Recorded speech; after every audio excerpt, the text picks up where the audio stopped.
Nice show on Monday when we follow an Eagles game because there's a lot of things to say about this game. At least the people have a lot of things to say. Listen, maybe I'm too pragmatic, and maybe like I don't get inflamed like I used to. The Eagles won a game yesterday, right? And I know people don't want to hear, well, a win's a win. But the fact of the matter is a win is a win. And in the NFL, you're not going to play brilliantly every week. Look at the Kansas City Chiefs. They sneak by every freaking week. And our people in Kansas City go, oh, you're not winning by enough? This was a spot in the schedule where they're playing a bad team. Now, if you know anything about human beings, if you know you're the better team, subconsciously you're going to go into a game like that, whether it's home or not, thinking, we can beat this team. And that usually lowers your performance standard. I know people don't want to hear it, but if you look all around the NFL, it happens. Was this a lethargic team? Well, sure it was. They're playing the Carolina Panthers. Now, I get it, and I know Bill and Ray are probably going to have a completely different spin about this. Yeah, you can look at the quarterback. He doesn't play like an MVP every week. Like we have enough information now to know that sometimes Jalen Hurts is not going to be Josh Allen, that he's just going to not light you up. He's not going to dazzle you. He's not going to give you an MVP performance every week. It happens in the NFL. Now, I know there are a lot of Hurts protectors. There are a ton of Hurts detractors. It's like, oh, they won the game. They won the game. And like, I'm not a person who looks only at that. And I'm not trying to ignore the fact that they could have played better. I will say one thing, though. When you've got a weapon like A.J. Brown, when you've got weapons like Devontae Smith, you need to make it a priority to get them the football. And I want to sit here now. Now I want to rip the people that came at me on social media because I suggested that.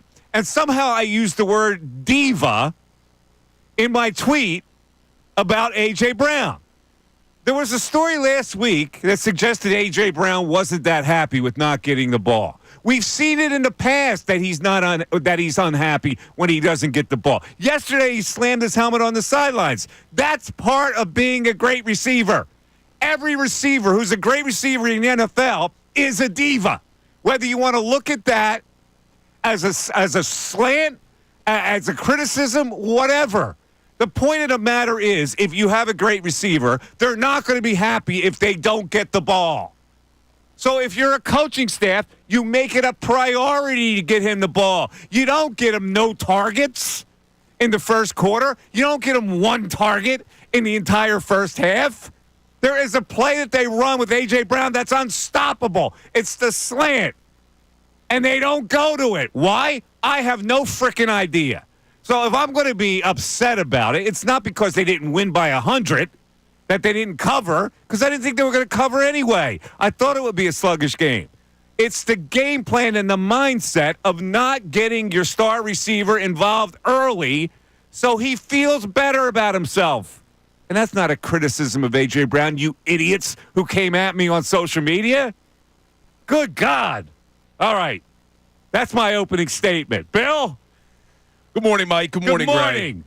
All right. First of all, you're right. We have to keep things in perspective here. They won the football game. They're a good football team. They're 11-2. They won 9 games in a row. It was inevitable that they would have a bad game along the way, especially against a lowly opponent like the Carolina Panthers. And even though it was a bad game, the defense only let up 16 points. The Eagles clinched a playoff spot. They're going to win the NFC East. But with all that being said, and again, keep it in perspective, there are still some things that we have to be objective about, and that is the lack of scoring in the first quarter. It continues to be a problem. They're the worst team in the NFL. They've only scored 17 points in the first quarter of 13 games. That's an issue. The kicking has become an issue. Jake Elliott is now 0 for 5 from 50-plus. Coming into the season, he was making those 70% of the time. The NFL rate right now from 50-plus is over 70%. Jake Elliott is at 0%. But my biggest concern, and this isn't hate on Jalen Hurts, is the passing game. We spoke last week about how if you look at the last 15 Super Bowl winners, 14 of them had a top 15 passing offense. This Eagles passing offense now sits at 31st in the NFL. It is a problem, and it's not only being created by the media. You're now hearing it from the team that the passing offense is a problem. 31st in the NFL, and I don't want to hear that it's because they're number one in rushing, because if you look at the other four teams who are top 5 in rushing, the Ravens have a top 5 passing offense. The Lions have a top 4 passing offense. The Packers are top 11. The Washington Commanders are 18th. Your Philadelphia Eagles are 31st. This is an issue. I know they keep winning football games, but I am concerned that the passing offense will come back to haunt them in the playoffs. Yeah, I don't think it will. I really don't. The Eagles rely on their strength. The strength is the running attack. I get it that the pass, and they need to do more to get A.J. Brown involved. I don't understand it, how you could have a receiver like that and not get him involved. I totally agree with that. But I'm not going to panic that they're 31st, because what they do is not pass. They run the football, and they kind of pass off of that. That's what their identity is. And that identity, by the way, has made them win 9 straight games. You're just picking things to be upset about at this point. Oh, my God, they don't pass well. They won the freaking game. Now, had they lost the game and the lack of pass attack hurt them, then we have a conversation. Until that happens, we can't overreact to it. That's all I'm saying. I'm with you on the overreaction. They're winning football games, but I don't think that it's an overreaction to be concerned about the passing game, Mike. And you're not wrong that their identity is running the football. They sit at 32 in pass attempts because they run the ball a lot. The Ravens are 27th in pass attempts, but yet they have a top 5 passing offense. The Packers are 31st in pass attempts. How many losses do the Ravens have? I understand that, but we're not. Listen, when you have Super Bowl aspirations, which the Eagles do, I don't think it's an overreaction to be critical of areas that they struggle. If it's simply, hey, win the NFC East and then we'll see what happens in the playoffs, then I would agree with this line of thinking. But we have Super Bowl aspirations here, and I'm concerned that if you go up against a team in the playoffs where your passing game has to either keep pace or has to win you that football game, right now this passing game is a major issue. I guess what? I think it's much ado about nothing. All right? As long as they keep winning, now they'll have a big test. They're a 4.5-point favorite against the Steelers next week. I mean, that's a game I think they can lose. They're 4.5-point favorites. So all this extrapolation of what they don't do doesn't manifest itself as far as what people are interpreting how good they are. And to me, it's just like, it's simple. It, to me, is a simple fix. Prioritize in the passing game your strength. And your strength is A.J. Brown. So that says, Hurts can be helped out by his freaking coaching staff, his offensive coordinator, and his overseer. If you're not getting the ball to A.J. Brown a lot in the first quarter, then frickin' get it to him in the second quarter. I don't understand how you could just be permissive to giving him one target. But who do you put the blame on there? The blame goes on Nick Sirianni. Nick Sirianni, if he sees that he's not getting the ball to A.J. Brown, should call over his offensive coordinator and say, yo, let's get A.J. the frickin' rock. See, now you're assuming that the play calls weren't to go to A.J. See, I think Jalen Hurts wasn't comfortable yesterday.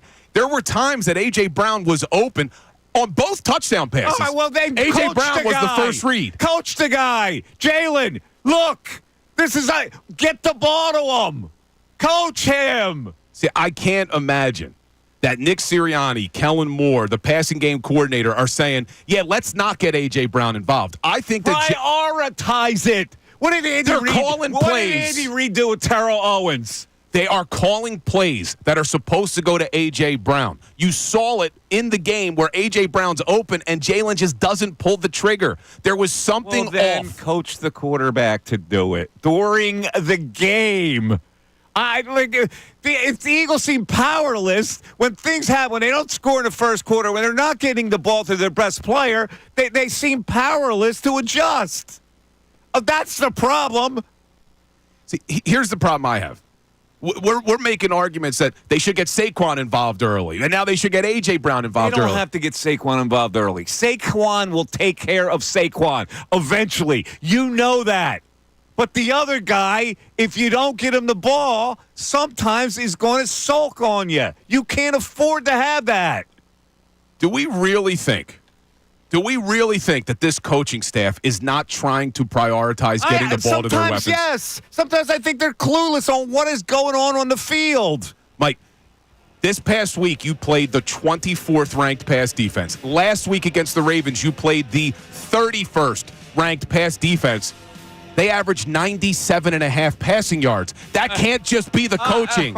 There's got to be an issue. Listen, I look at it, I go, these coaches are stunads. Like, don't they see the same thing I see? You got a weapon that you're not employing. What the hell sense does that make? Even if you have to get him like a quick, like one of those patterns where he steps off the line and you give him the ball. Like, you got to get his hands on the football. All right. Here's how you get it.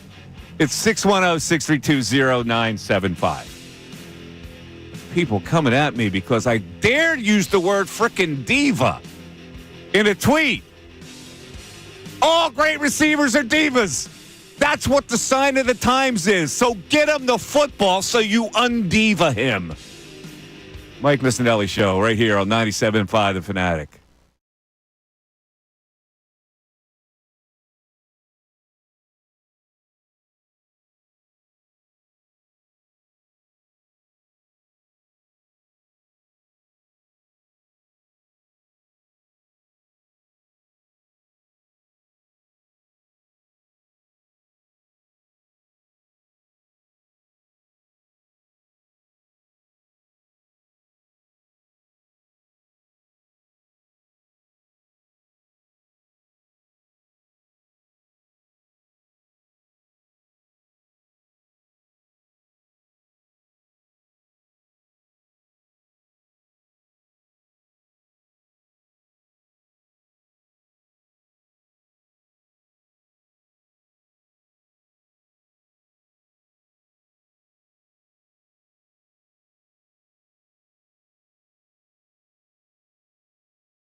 obviously,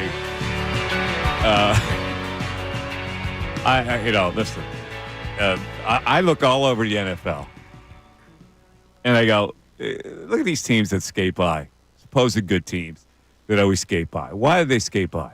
Because they are human beings, and human beings know that they're way better than another team. And so even if it's subconscious, they play down to the level of that team. It doesn't make a statement about how good the Eagles are. They're still very good. This just in. They're going to be a 4.5-point favorite over the Steelers next week, who are on some kind of a roll. So we create things to worry about foolishly.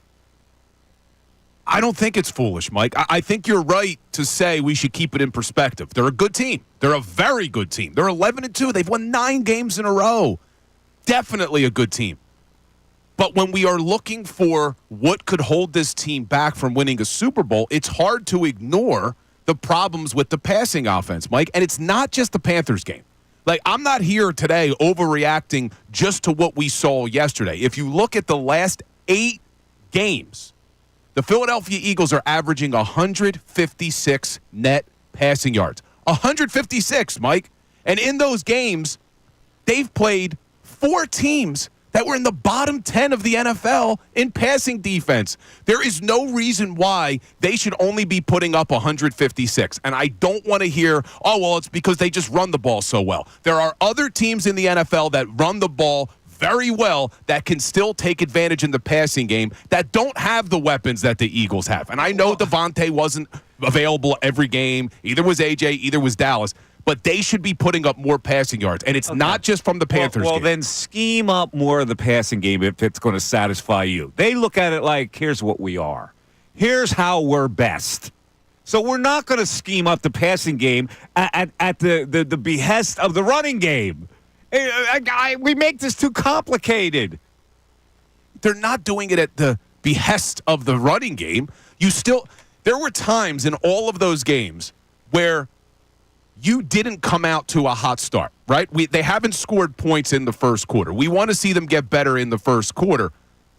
There's no passing game that's effective in the first quarter. Okay. The running game hasn't been effective in the first quarter. You think they're good enough to be a better passing team?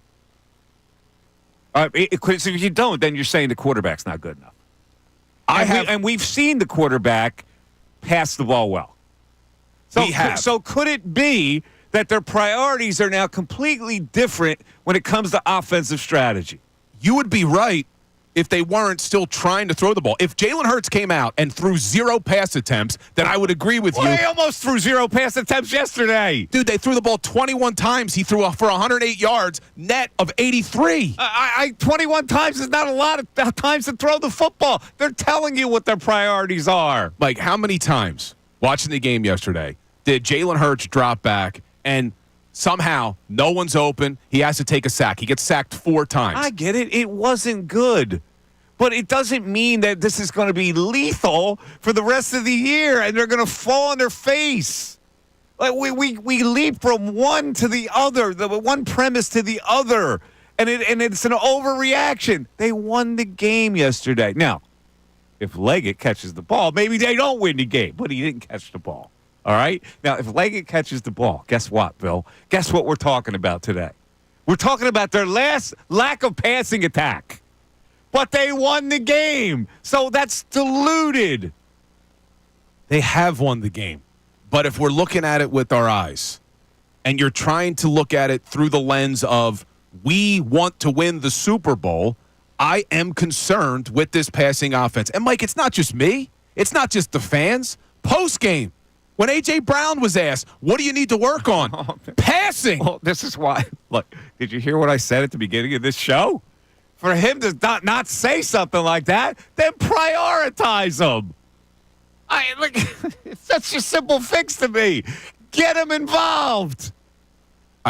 You script 15 plays, script 7 slants to him. There were opportunities to get A.J. Brown the ball, and Jalen Hurts didn't pull the trigger. Well, then you're blaming Jalen Hurts. Yes. Well, all right, well, then that's fair. And you want to blame Jalen Hurts? That's fair. I also blame the offensive coaches who may not be prioritizing it or may not be coaching them well enough to get them to get the ball to AJ. Let's get to the text board. Ray, what do we got on the text board? All right, first-time texter checking in. The passing game is naturally going to suffer when the run game is going so well. There is a focus on the run game with Saquon, but also with Jalen. Jalen is a better quarterback runner than passer. I agree. We need to get our stars involved in the passing game. I have Smith on my fantasy team. It's not as bad as it seems. Passing yards may be 31st, but Jalen isn't the 31st worst passer. That's due to his running ability. Right off the bat, Bill. Right off the bat, Bill. Right off the bat. I just... Look, I don't think that Jalen Hurts is a bad quarterback. I'm a big fan of Jalen Hurts. But there's something off. There's something broken in the passing game, and it starts with the quarterback. Yes, does Kellen Moore need to be better? Does Nick Sirianni be better? Sure. They need to scheme up better plays. But you can scheme up all the plays you want. You saw open receivers, and Jalen's not pulling the trigger. So we can blame the coaches. Yes, they should share in the blame. But right now, there's an issue with Jalen, and I'm not saying he's a bad quarterback. I really like the guy. I think he can win you a championship. But what we have seen, I'm not sure if this is going to come back to haunt him in the playoffs. Look, the first 4 games of the season, they asked Jalen to throw the ball a little bit more. He was averaging, I got these numbers right here. First 4 games, he's averaging 33 pass attempts a game. He threw 4 interceptions in those 4 games, and the Eagles were 2-2. In the last 9, that they've won 9 in a row, they told Jalen, you're only throwing the ball 20 times a game. He's averaging 21 pass attempts a game, and because of it, he's only thrown 1 interception, and they've won all 9. Let me ask you this. Is there anything that you saw in that game yesterday? And you've already acknowledged you didn't see the passing game. But is there anything in the overall long picture that makes them so inferior to Detroit or whoever they're going to play in a Super Bowl? Well, one would be the passing game. So you think that will manifest itself and make them lesser than Detroit, which had to struggle to win. There are 3 areas to this team. And again, I'm keeping things in perspective. They're a very good team. But when you are dreaming of a Super Bowl, you have to be objective and look at what the 3 weaknesses are on this football team. 1 is the passing game. 2 is the slow starts. It hasn't hurt them in the last 9 games. But when you're in the playoffs against a good team like Detroit or Green Bay or Minnesota or whoever they're going to have to play, a slow start could really hurt you. And then number 3 that we haven't really gotten into is their kicking game. Those are 3 things that could come back to lose you a playoff game. All right. Did they not play one of the worst teams in the league yesterday? They did, but Carolina had been playing better. Okay, but stop with Carolina had been playing better. Do you think that there was any kind of a subconscious letdown that they were playing one of the worst teams in the league? Absolutely. But this isn't just something you saw yesterday. Jake Elliott didn't just miss kicks yesterday. The first quarter scoring didn't just become inept yesterday. The passing offense hasn't just struggled yesterday. I'm looking at during this 9-game winning streak, and I know that's crazy to say because they've won 9 in a row. If you're being objective, those are the 3 concerns I have. They won 9 straight despite having first quarter problems every week. 610-632-0975. Back after this. Fanatic Sports Update. They did win the game. I'm Ray Dunn. This update is brought to you by Popeyes. It's football season in Philly, so you got to have some grub. Popeyes has just the John for any fan of the birds. We're talking wings, baby, so fly to Popeyes. Fly and fill up on wings in 7 delicious flavors. The Eagles won their 9th game in a row, tying a franchise record with a 22-16 victory over the Panthers. Saquon Barkley broke the team's all-time single-season rushing record in the game. That was the good. Bad. Birds nearly allowed a touchdown the final minute of the game that would have at least tied the game for the Panthers. Extra point would have put the Panthers ahead. And the passing offense once again struggled. A.J. Brown said postgame that passing was the offense's biggest issue, and Jalen Hurts addressed his wide receivers' frustration. It ain't about solving anything. Everybody has a reason to want more. You know, it's a fair desire of being in fullness of what we can be because we've done it before. Just got to build, got to progress, have to find a way to come together and come in sync as a unit and play complementary ball. Again, they did win the game to get to 11-2 on this season. Elsewhere, Joel Embiid played yesterday as the 76ers beat the Bulls 108-100 behind Embiid's 31 points and 12 rebounds. Maxey had a triple-double in the game. The Flyers lost 4-2 to the Utah Hockey Club last night. And the Juan Soto sweepstakes came to a close with Soto signing a 15-year, $765 million contract with New York Mets. This update's also brought to you by Penny. It's open enrollment season. Don't get health insurance from your job. Get the lowest cost on high-quality health coverage now through Penny, PA's health insurance marketplace. Enroll by December 15th at penny.com. I'm Ray Dunn, the home of the 76ers and the Flyers. 97.5 The Fanatic and 97.5thefanatic.com.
on the Mike Missanelli show. Let me just clear this up because this really has perturbed me with fans. All right, and like the same thing happens when you dare criticize Jalen Hurts. You got people that feel the need to protect people. You don't need to protect guys if you're being somewhat critical.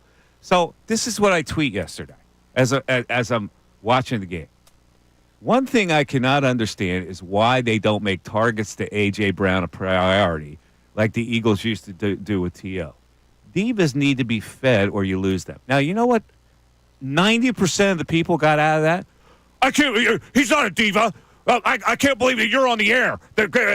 It's not. What is wrong with you people? I'm not criticizing one of your beloved players. I'm actually encouraging that they get the ball to him more, you morons. What is wrong with you people? Here's why people are so sensitive about AJ. And I understood your point in the tweet, and I agree with you. But the reason that people are so sensitive about AJ Brown is because last year, idiots started creating this narrative that the Eagles should consider trading AJ Brown. There were people calling him a diva. Do you remember when he wasn't speaking to the media? There were people who were calling for this guy to be traded. It's almost a compliment to be called a diva because that means you're a great receiver. And you like every great receiver, you get butthurt when you don't get the ball. Do we not remember he got a shouting match with Jalen Hurts on the sideline last year? Do we not remember him slamming his helmet yesterday? Do we not remember him walking out of the line? That's what they do. It's not a bad thing. Instead of looking at the word, look at what my point is. Get the ball to the guy. He's a weapon. Oh, yeah, these people make me nuts. But they won, Mike. But they won the game. They did win the game. And I'm not even ripping them for not killing the Panthers. I've seen the NFL for a lot of years. I know teams have games where they just do enough to get by. I look at Jalen Hurts. He wasn't spectacular, but he did run for 35 yards that led to a touchdown that actually turned out to be the game winner. The week before, he makes the one great throw to Goddard, which was – I'm not going to sit here and complain that he's not Josh Allen this year. All right, let's go to the phones because Victor and Camden now, the quarterback's hurting the team. Go ahead, Vic. Yeah, what's up, Mike? How you doing? Yeah, how you doing? I'm good. Great. So my point is, I called last year. Well, I called when we still had Minshew, and I was basically trying to say how, as a quarterback, their perspective on things other than a running quarterback, and Minshew was the better target with playing quarterback, keyword quarterback. So the reason why I'm bringing up Hurts and hurting the team is because, as you said, they are getting mad at him for not getting the ball. But I don't think it's coaching at all. If we go back to when he had the good coach, he put up good numbers. When he had the butt coach, how they say, Brian Johnson, I think that's his name, which was his boy, he put up better numbers. And we was running a lot. The thing is, he runs so much that we don't utilize these receivers the right way. He's overthrowing 6'6" receivers. He will give us good splashes of plays of throwing, but then we'll get, like, say for instance, he'll give AJ 2 good passes downfield, and then we only get 3 points for that because he has the field goal now because you're struggling to pay quarterback. So we get the ball away you're from him. worried about, like Bill is, down the road, this may hurt you. I look at it like it's not hurting them. They're winning. They've won 9 straight. Yeah, but we're winning. We create things that, Victor, we create things to worry about.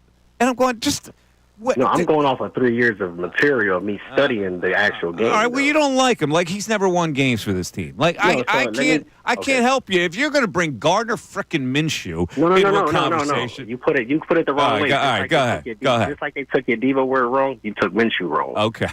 What I was trying to say was, well, if we had a quarterback, let's put Winston Foles in and Minshew. When they say downset height, they drop back, they look at the field open, and they see, okay, I'm not trying to run. I want to throw this ball. But if I need to run for 7 yards, I can run. Hurts is saying downset height and looking to immediately run to see where his openings is. So he's missing receivers. And now, hey, I might give y'all 7 splashes of good throws, but I completely struggled the whole game. All right, listen, man, I get it. This is a guy who at one time dazzled you to be an MVP candidate, so he's not dazzling right now every week. That doesn't mean that he's bad. It doesn't mean that the Eagles still aren't a great team that's going to play for the NFC title.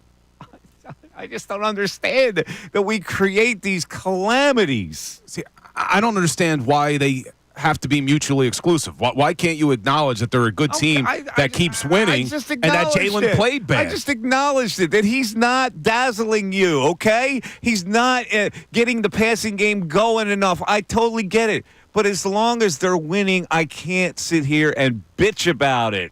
All right, let's talk about Jake Elliott then. He missed field goals. They still won. I don't talk about kickers. Yeah, but they still won the game, and Jake Elliott missed a field goal and an extra point. Is Jake Elliott going to hurt him by missing the field goal? Maybe. But he's not a football player, so I don't worry about that. If that happens, it happens. I have no control over that. You can't coach a kicker. All right? The kicker's got to do it for himself. Yeah, but what I don't understand in your point is that because they keep winning and the passing offense is struggling, we shouldn't worry about it. It is a major issue on this football team right now, and they're winning in spite of the fact that they have you're that. Going back to last year, where they were winning in spite of they weren't playing great and they weren't beating everybody by 100. And now we're back to that mentality. When I look at this team, I go, is this team better than that team that you were worried about last year, skating by every game? Are they better? They are better. Okay, well then why are you bringing the same worry from last year to this year? Because the goal's the Super Bowl. The goal isn't just to win the NFC East. The goal is to win the Super Bowl. And this isn't just one game where Jalen hasn't looked great. All right, so you're saying now that in their current form, they would be unable to beat Detroit or whoever wins the AFC. And I say, I think you're wrong. Okay. Because I think they can. If Jalen Hurts and the Philadelphia Eagles have net 83 yards passing against the Detroit Lions, they lose. I don't know that. But chances are, against a better team, they're not going to throw for 83 yards. They're not going to be subconsciously beaten down that they're playing the Carolina Panthers. Let's go back to the text board. What we got, Ray? All right, Tommy in Virginia. I know Jalen has been better when it comes to turnovers, but when he takes sacks that stall drives and forces punts, it's almost like a turnover itself. Yeah, he wasn't all there yesterday. Okay, he wasn't the sharpest. He wasn't the dazzling Jalen Hurts, but he made enough plays to win. All right, let's get back to the phones. Frank in Bucks County. Frank, you're on 97.5 The Fanatic. Frank.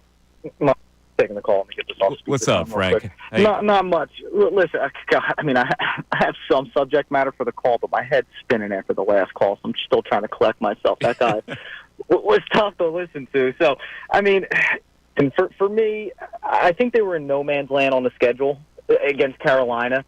Hard, good, emotional road victory against Baltimore last week, and you got Pittsburgh coming up now. So you're kind of in no man's land against Carolina. So, to me, a good football team, I don't want to say the trap game, narrative, but bad football teams, maybe not Super Bowl contenders, maybe don't win that game.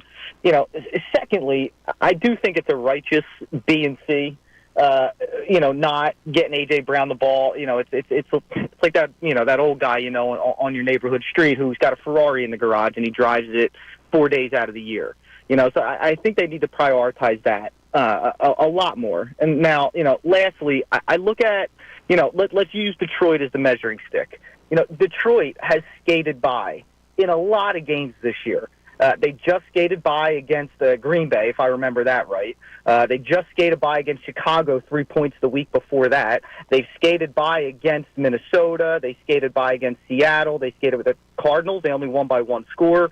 So, listen, you win games. That's the goal. They've won 9 in a row, and they were in no man's land. It happens, Frank. It happens every week to teams in the NFL that are much better than another team. That's why it's the NFL. I think Kansas City has 11. Look at all the wins they have now. By Bill's measure, they're just skating by. They're not really good. We realize they're not as good as they win every freaking week because they have winning DNA. Bill's been on the fence all year. I think you and I both know that, Mike, and he can't get off the fence. So yeah. Come on now. I declared them Super Bowl contenders like 7 weeks ago, and people told me I was crazy, but I'm the guy on the fence. But you're swimming in the pool of woe. I'm not swimming in the pool of woe. See, here's the thing.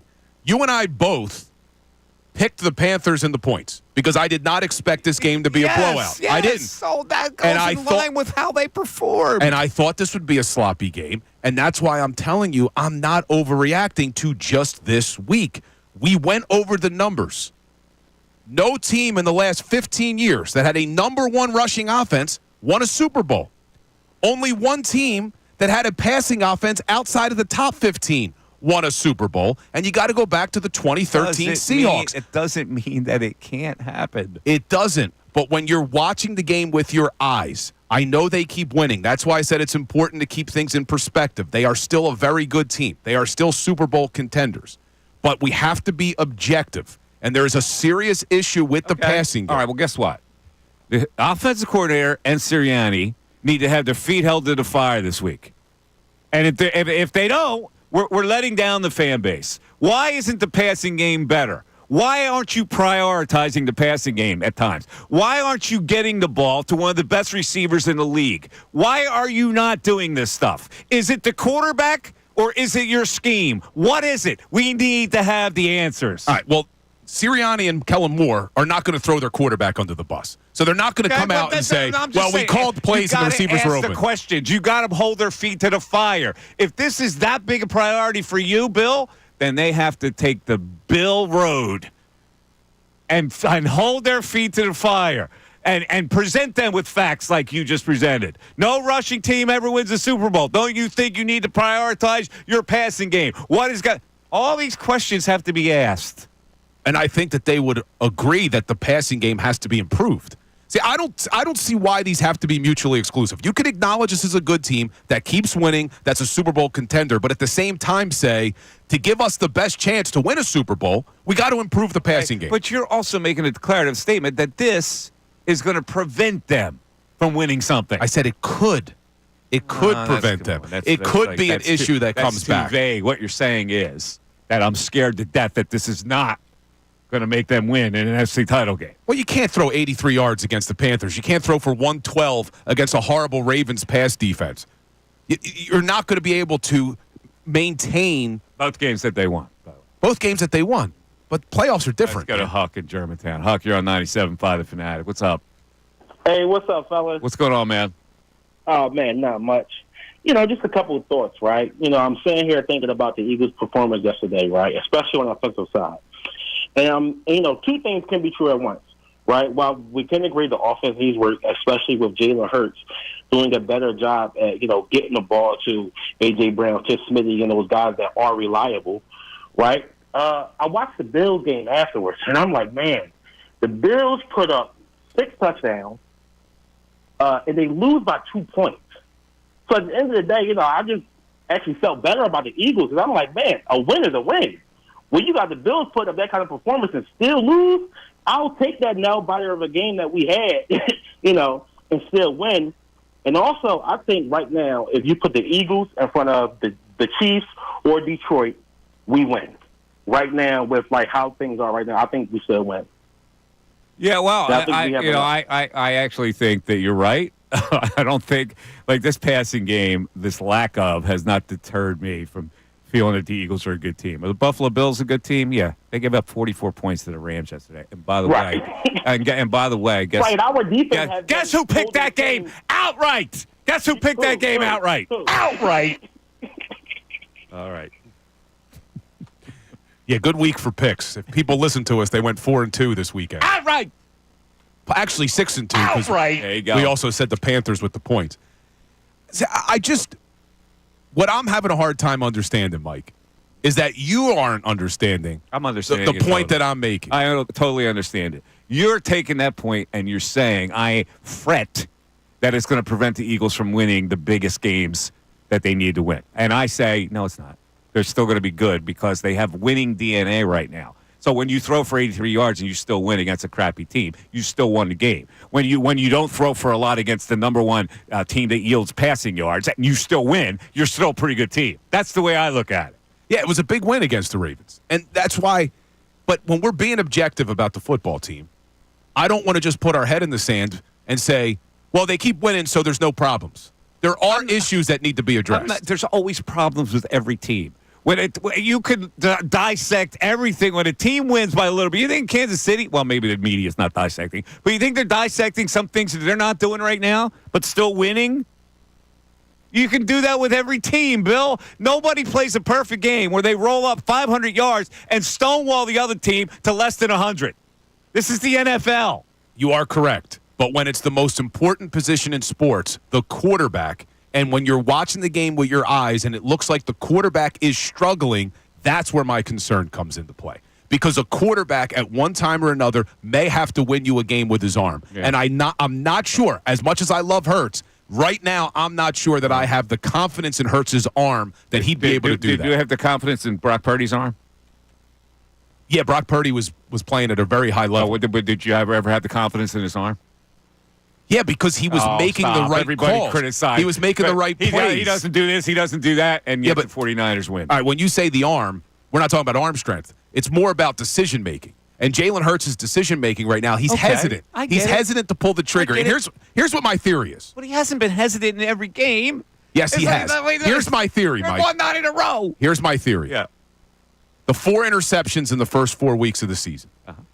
We kept hammering, as the coaching staff kept hammering, protect the ball, protect the ball, protect the ball. I think that has gotten so much in Jalen Hurts' head that he is afraid to pull the trigger. He's gun-shy. Okay. You're seeing it. But receivers are open, and he won't throw the ball. But the counterbalance to that is, because they have made him a different quarterback, they have found a winning way with the guy. Let's go to LeVar in Mount Airy. LeVar, you're on 97.5 The Fanatic. Good morning, fellas. What's up, LeVar? Mikey, Miss, I'm usually on board with you, but my man, today you are on the wrong side of this, and Bill is spot on. Jalen Hurts has the yips. He has the yips because of exactly what Bill just said. He heard the criticism. When people think he's not listening, he's listening. He heard the criticism in the first 4 weeks. They carried over from last year with the turnovers. And if we keep it in perspective, yes, we are winning, absolutely. But there's going to come a time when somebody's going to pick their poison and decide to go 9 in the box and stay there and force him to make the right reads. Yesterday, A.J. was wide open across the middle in the end zone. He came off of him because he didn't trust it. He went to Calcaterra. Granted, it was a touchdown, but he went to Calcaterra, and he should have went to A.J. Granted, it was a touchdown. Is what you just said. It's all broken plays, though. Every play they make in the passing game is a broken play. The question is, will he be able to get into a shootout and carry this team with his arm? You might not need to get into a shootout, LeVar. But that's not the perspective that you take when you're going into the playoffs, because there's no 3-9 teams in the playoffs, Mike. Everybody is good, so you got to be balanced and efficient. You don't say he might not. You be ready for it if it comes that way. Can anybody stop the Eagles when they run the football? So what's going to happen when somebody does? Well, who's going to do it? Where has there been evidence that they can stop what the Eagles do with the running attack? Where? Mike, it can happen. It can happen. You're trying to catch a mosquito flying through the air here. No, I'm not. Happen. What I'm saying is, I want the team to be. Yeah, all right, let me just say this to you, LeVar. You know, when you have the yips playing golf, you can't putt. So what do? Well, what you do is you get on a practice green and you start making 3-foot putts, and then you get the confidence back. So what I'm saying is, you get A.J. Brown the frickin' ball on one of the most unstoppable plays in football, which is the quick slant. They called that play. They called that play a few times, and Jalen didn't throw it. You look at the touchdown pass to Devontae Smith. The first read was A.J. Brown on a slant. He doesn't see him. Coach him to throw it. Same thing on the Calcaterra touchdown. It's a slant to A.J. He's open. Right, so you're Hurts doesn't see it. Is Hurts. That's what you're saying right now. I think it's mental right now. Hurts is afraid to pull the trigger. Okay. 610-632-0975. A lot of spices out there, folks. A lot of spice. It's the Mike Missanelli Show. We'll take your calls all day long on this matter. And we're back after this. Fanatics Sports Update. They did win the game. I'm Ray Dunn. This update is brought to you by Corona. Want to win tickets to a Sixers game? Enter for your chance to win at the Fanatics Corona Sixers pregame party events, all happening all season long, hosted by our man Andrew Salciunas. For details, go to the events page on 97.5thefanatic.com. The Eagles won their 9th game in a row, tying franchise record with a 22-16 victory over the Panthers. Saquon Barkley broke the team's all-time single-season rushing record in the game. That was the good. The bad, the Birds nearly allowed a touchdown in the final minute of the game that would have at least let the Panthers tie the game, and the passing offense once again struggled. A.J. Brown said post-game that passing was offense's biggest issue, and Jalen Hurts addressed his wide receivers' frustration. It ain't about solving anything. Everybody has a reason to want more. You know, it's a fair desire of being in fullness of what we can be, because we've done it before. Just got to build, got to progress, have to find a way to come together and come in sync as a unit and play complementary ball. Again, they did win the game to get to 11-2. Elsewhere, Joel Embiid played yesterday as the 76ers, beat the Bulls 108-100 behind Embiid's 31 points and 12 rebounds. Tyrese Maxey with a triple-double in the game as well. The Flyers lost 4-2 to the Utah Hockey Club last night, and the Juan Soto sweepstakes came to a close with Soto signing a 15-year, $765 million contract with the New York Mets. This update's also brought to you by Bare Knuckle Fighting Championship, coming January 25th, the biggest fighting event ever to hit Philadelphia. Knucklemania 5 from Bare Knuckle Fighting Championship, Saturday, January 25th at Wells Fargo Center. I'm Ray Dunn on the home of the 76ers and the Flyers, 97.5 The Fanatic. Matt Fade.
Your law firm when you need help because of an injury. Pray for peace. Prepare for trial. GrungaLaw.com. And our active, very argumentative first hour was brought to you by Window Nation, where you can take advantage of the 50% off sale on all style windows.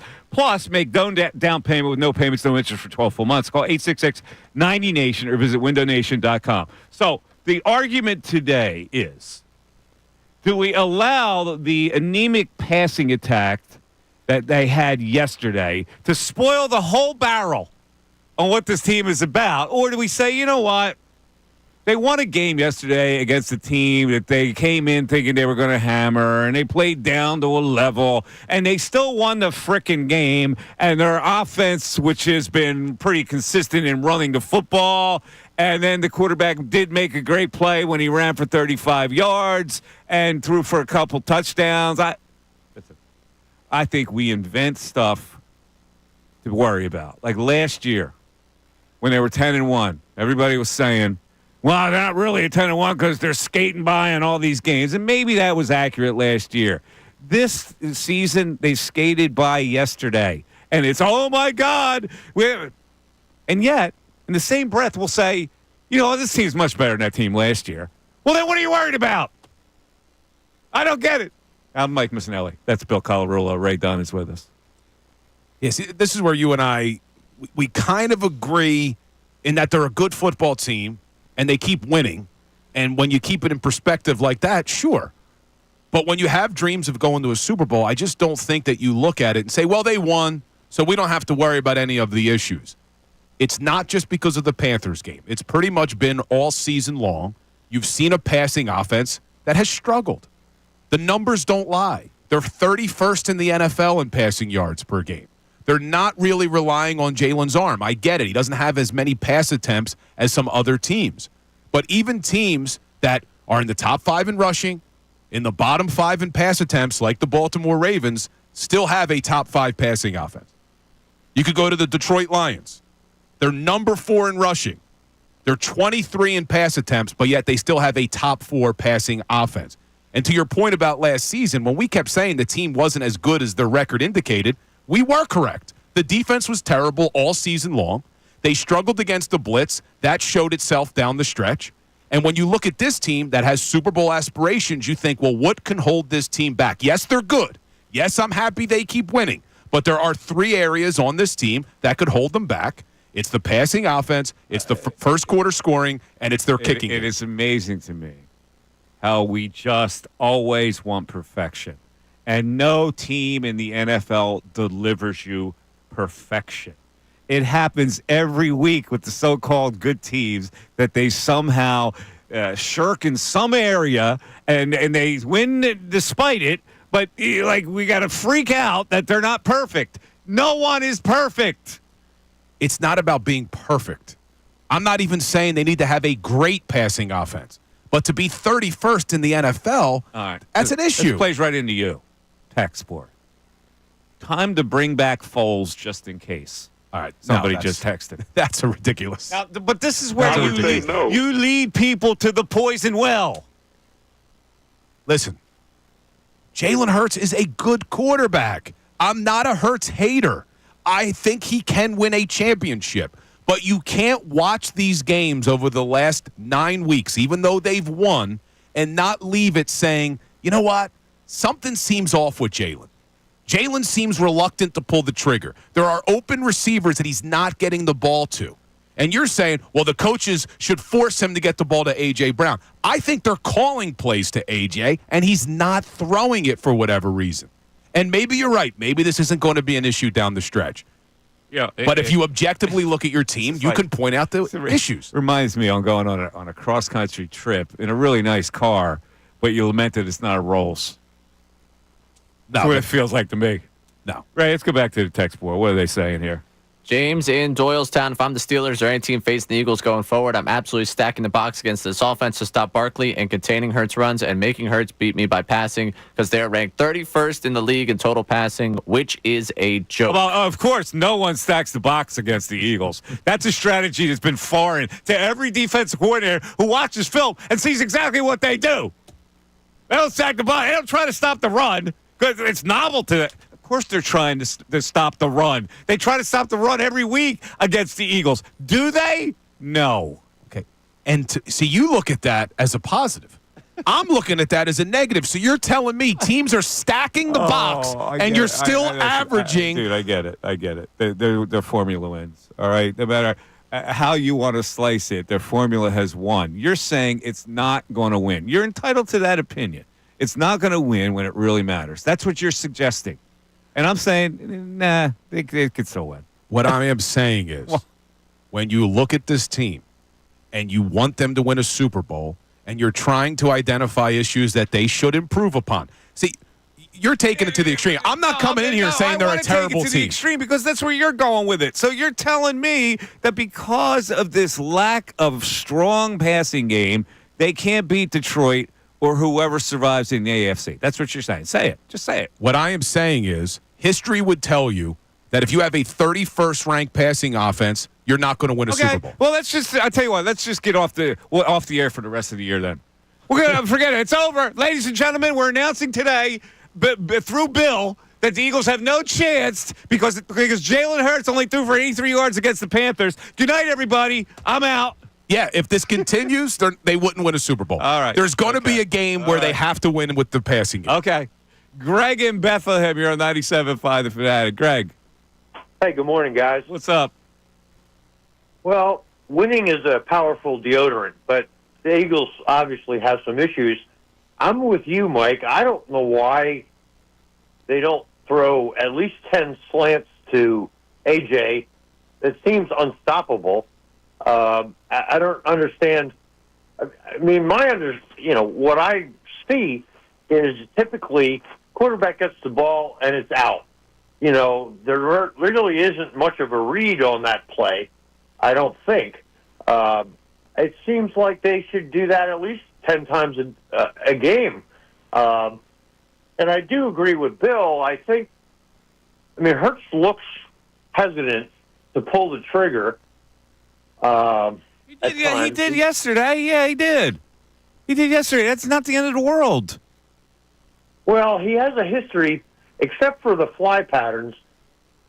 The patterns over the middle, he doesn't seem to throw people open. He wants an open guy to hit, which, I think goes back to wanting to limit turnovers. Maybe. Maybe. I don't know. The fact that they've limited turnovers has really helped them, though, hasn't it? Oh, absolutely. I mean, that's a good thing. I just, he seems like he, either double clutches or delays or, he's not seeing things develop that he can exploit. And, I think they ought to rely on AJ short passes, and if the defenders come up tight, they can double move them. Yeah. They should be able to scheme them to get AJ the ball. What is that old saying? We're acting like we got a loaf of bread under one arm, but we're complaining we don't have a block of cheese in the other.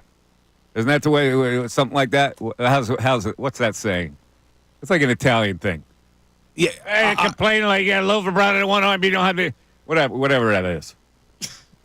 See, this is just where you and I aren't seeing eye to eye today. Yeah, we're not going to see eye to eye all game because all day. I just don't understand. Show. We're not, and I just don't understand why you can't see. I see that you can acknowledge they're a good team. I see it. I see what you're talking about. It's not like I'm not acknowledging what to see, but I'm saying it doesn't seem to matter because they keep winning. Now you're saying, well, guess what? When it really gets serious, they're not going to win, and we'll see. We'll see if that happens. 610-632-0975. By the way, Around the NFL is coming up at 11:30. Very exciting version of the NFL. And this will include Nick Saban. This Around the NFL. Oh, I'm curious what that's about. I'll weave that right in there. Mike Missanelli Show continues. Philadelphia 76ers basketball.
Mike Missanelli Show. We got a ton of texts. We got a ton of calls. We're going to get to everybody. Everybody wants to opine on this particular situation, whether the Eagles have a passing problem. Yeah, I would say they do. Yes, I would say they do. Based certainly off yesterday's game, they do. And based on the fact that now you got one of the top wide receivers in the league, he's not happy about it. That's never good, which means I prioritize. I can't do anything about the attitudes of star wide receivers. What I can do is feed them. So let's go back to the text board. Are they saying feed them, Ray? What are they saying on the text board? I need the text board to relax a little bit because a lot of people, how you not read my text? There's 1,000 of you guys checking in right now. I got Ray is silencing the pro-Bill discourse. So, Bill, this one goes out to you from Steve for Havertown, who just needs this to be read. 25 texts later. I'm getting deja vu from the Phillies season. Bill giving needed criticism of the flaws of a championship hopeful team and Mike acting like they don't exist. Hashtag Team Bill. With that being said, I believe in Jalen and his ability to turn around. He's shown his passing prowess in big spots before, but I still believe it's foolish to dismiss concerns as unfounded because we won the game. Mike took the same approach to the Phillies and their on-again, off-again relationship with hitting the baseball. Hashtag Bill was right. Hashtag Team Bill. All caps. Raymond, read my text. Hashtag Team Bill. Here's the way I'm about people. I try to save my woe, okay? I don't want to run my brain down with woe until it's time to run my brain down with woe. So I'm not going to do it here in December and talk about, oh, my God, they're so flawed, they can't win a Super Bowl, because I think it's absurd to do that, all right? When the passing game hurts them and gives them a defeat because of it, then I will be overly concerned about it. I will not be overly concerned while they're still winning games and won 9 straight. All right? That's what I'm about. And here's my problem with that mentality. That may be too late. Because if the game they lose is in the playoffs, it's over. Bill, what can you do about it? You make it seem like you can go to a store and go to Home Depot and buy some trinket and fix it. It is what it is. It's up to Jalen Hurts, the coaching staff, the offensive personnel to work on fixing this down the stretch. Because if we wait until it loses them a game, it could be too late. I'm not against that. Then fix it. I've just said fix it by scheming up the ball early to that guy. That's one of the things you can do. And I'm telling you, I think they did that. And Jalen's not throwing it. Okay, well, then you got to coach him better. There's always something you can do about it. Oh, my God. And people on the YouTube chat are saying I'm refusing to blame Serriani. Now, Serriani is the head coach. So I'm the smartest coach in the world. Anything that I have an issue with this team, clearly Sirianni shares in the responsibility. He is the head coach. But when I'm looking at this passing offense right now, I'm not putting a majority of the blame on Sirianni or Kellen Moore. I think Jalen Hurts needs to play better. And this is coming from a Jalen Hurts fan. Okay, I'm not going to disagree with that. Okay, I just don't think it's going to prevent them from, like, this wall is going to collapse on everybody.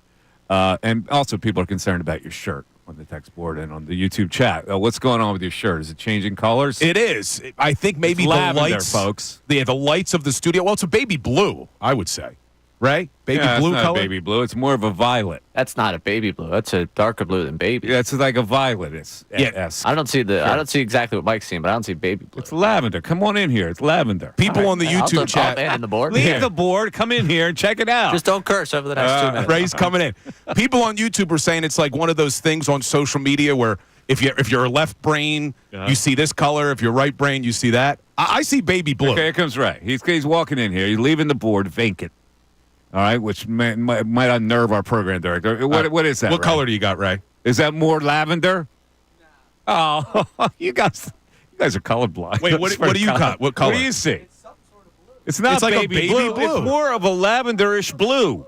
People are saying it's purple. It's not purple. It is. It's more purple than blue. Whatever it is, I look good. I'll tell you that. I look pretty good in this shirt. Now, is my shirt busy?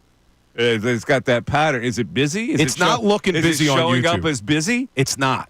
It's not. It's a nice shirt, though. Let me tell you what the flaw to this shirt is, since now we're off the subject. This is a shirt that has one of those fancy cuffs, right? So if you look here, that's a cool cuff. You see, it's got It's got the pattern inside the cuff. So it's meant to be worn like this. But I feel like a DB wearing it like this because it's like it gives you a wing on the cuff. When the cuff, you got to roll it up, and you should be able to see the cuff, right? Instead, it can't be like so. So I do this, and then when you roll it to get it up here, you lose the pattern. You see what I'm talking about with this shirt? Look at us. How many people have a shirt that has a cuff on the inside that's decorative? I guess we got to do the rest of the show shirtless. We got too many issues with our shirts. Of course, you no. would be dying to do this show shirtless. That would be a DB Mister, move. I mow my lawn bare-chested. DB. Let's go to Ish in Levittown. Ish, you're on 97.5 The Fanatic. Ish. Hey guys, how are you? What's up, I have Ish? I have a quick question, just real.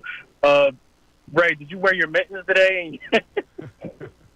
Look at it. You know, I can hang up on you. Yo, look at this. Coming out of the gate with a shot at Ray. Mittens, what's that? The jacket came with mittens attached. Oh. You know what he's doing? He's deflecting here. Mittens and a scarf. Ish been sitting here on the Hurts train for the longest time. He knows he has a bad game. You need to distract us, Ish. Get to the topic at hand, please. It's just my favorite caller for a host of reasons.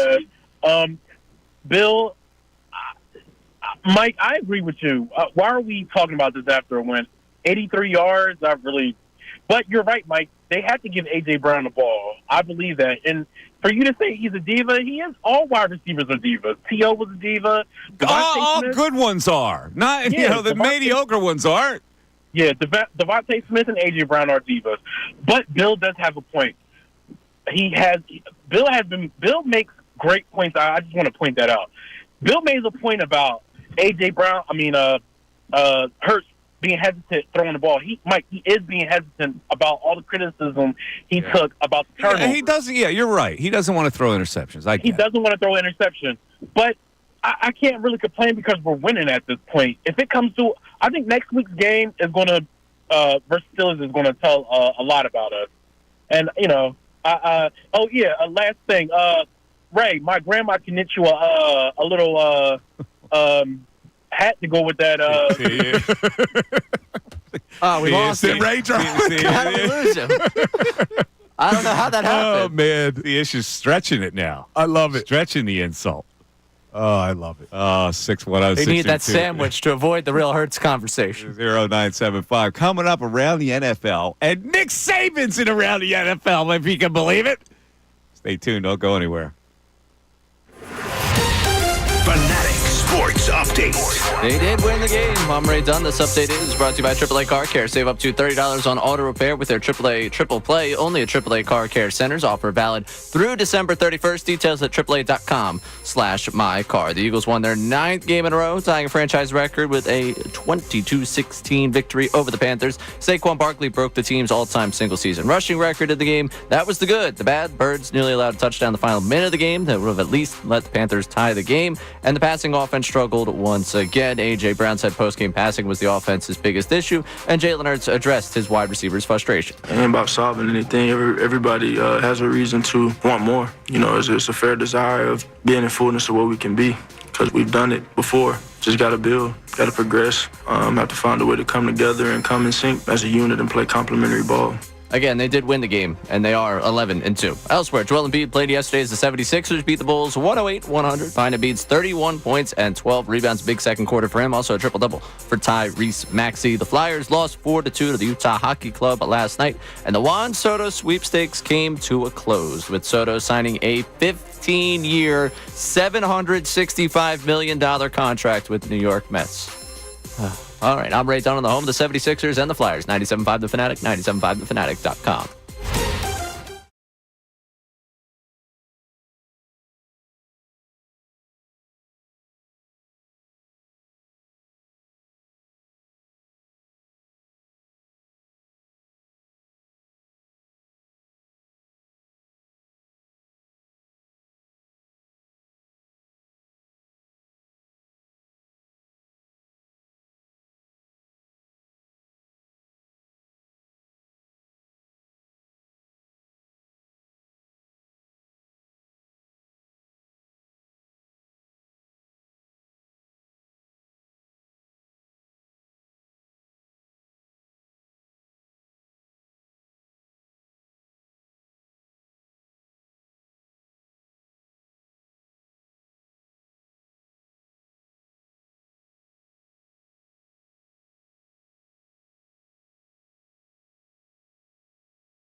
Show, and it is Football Monday.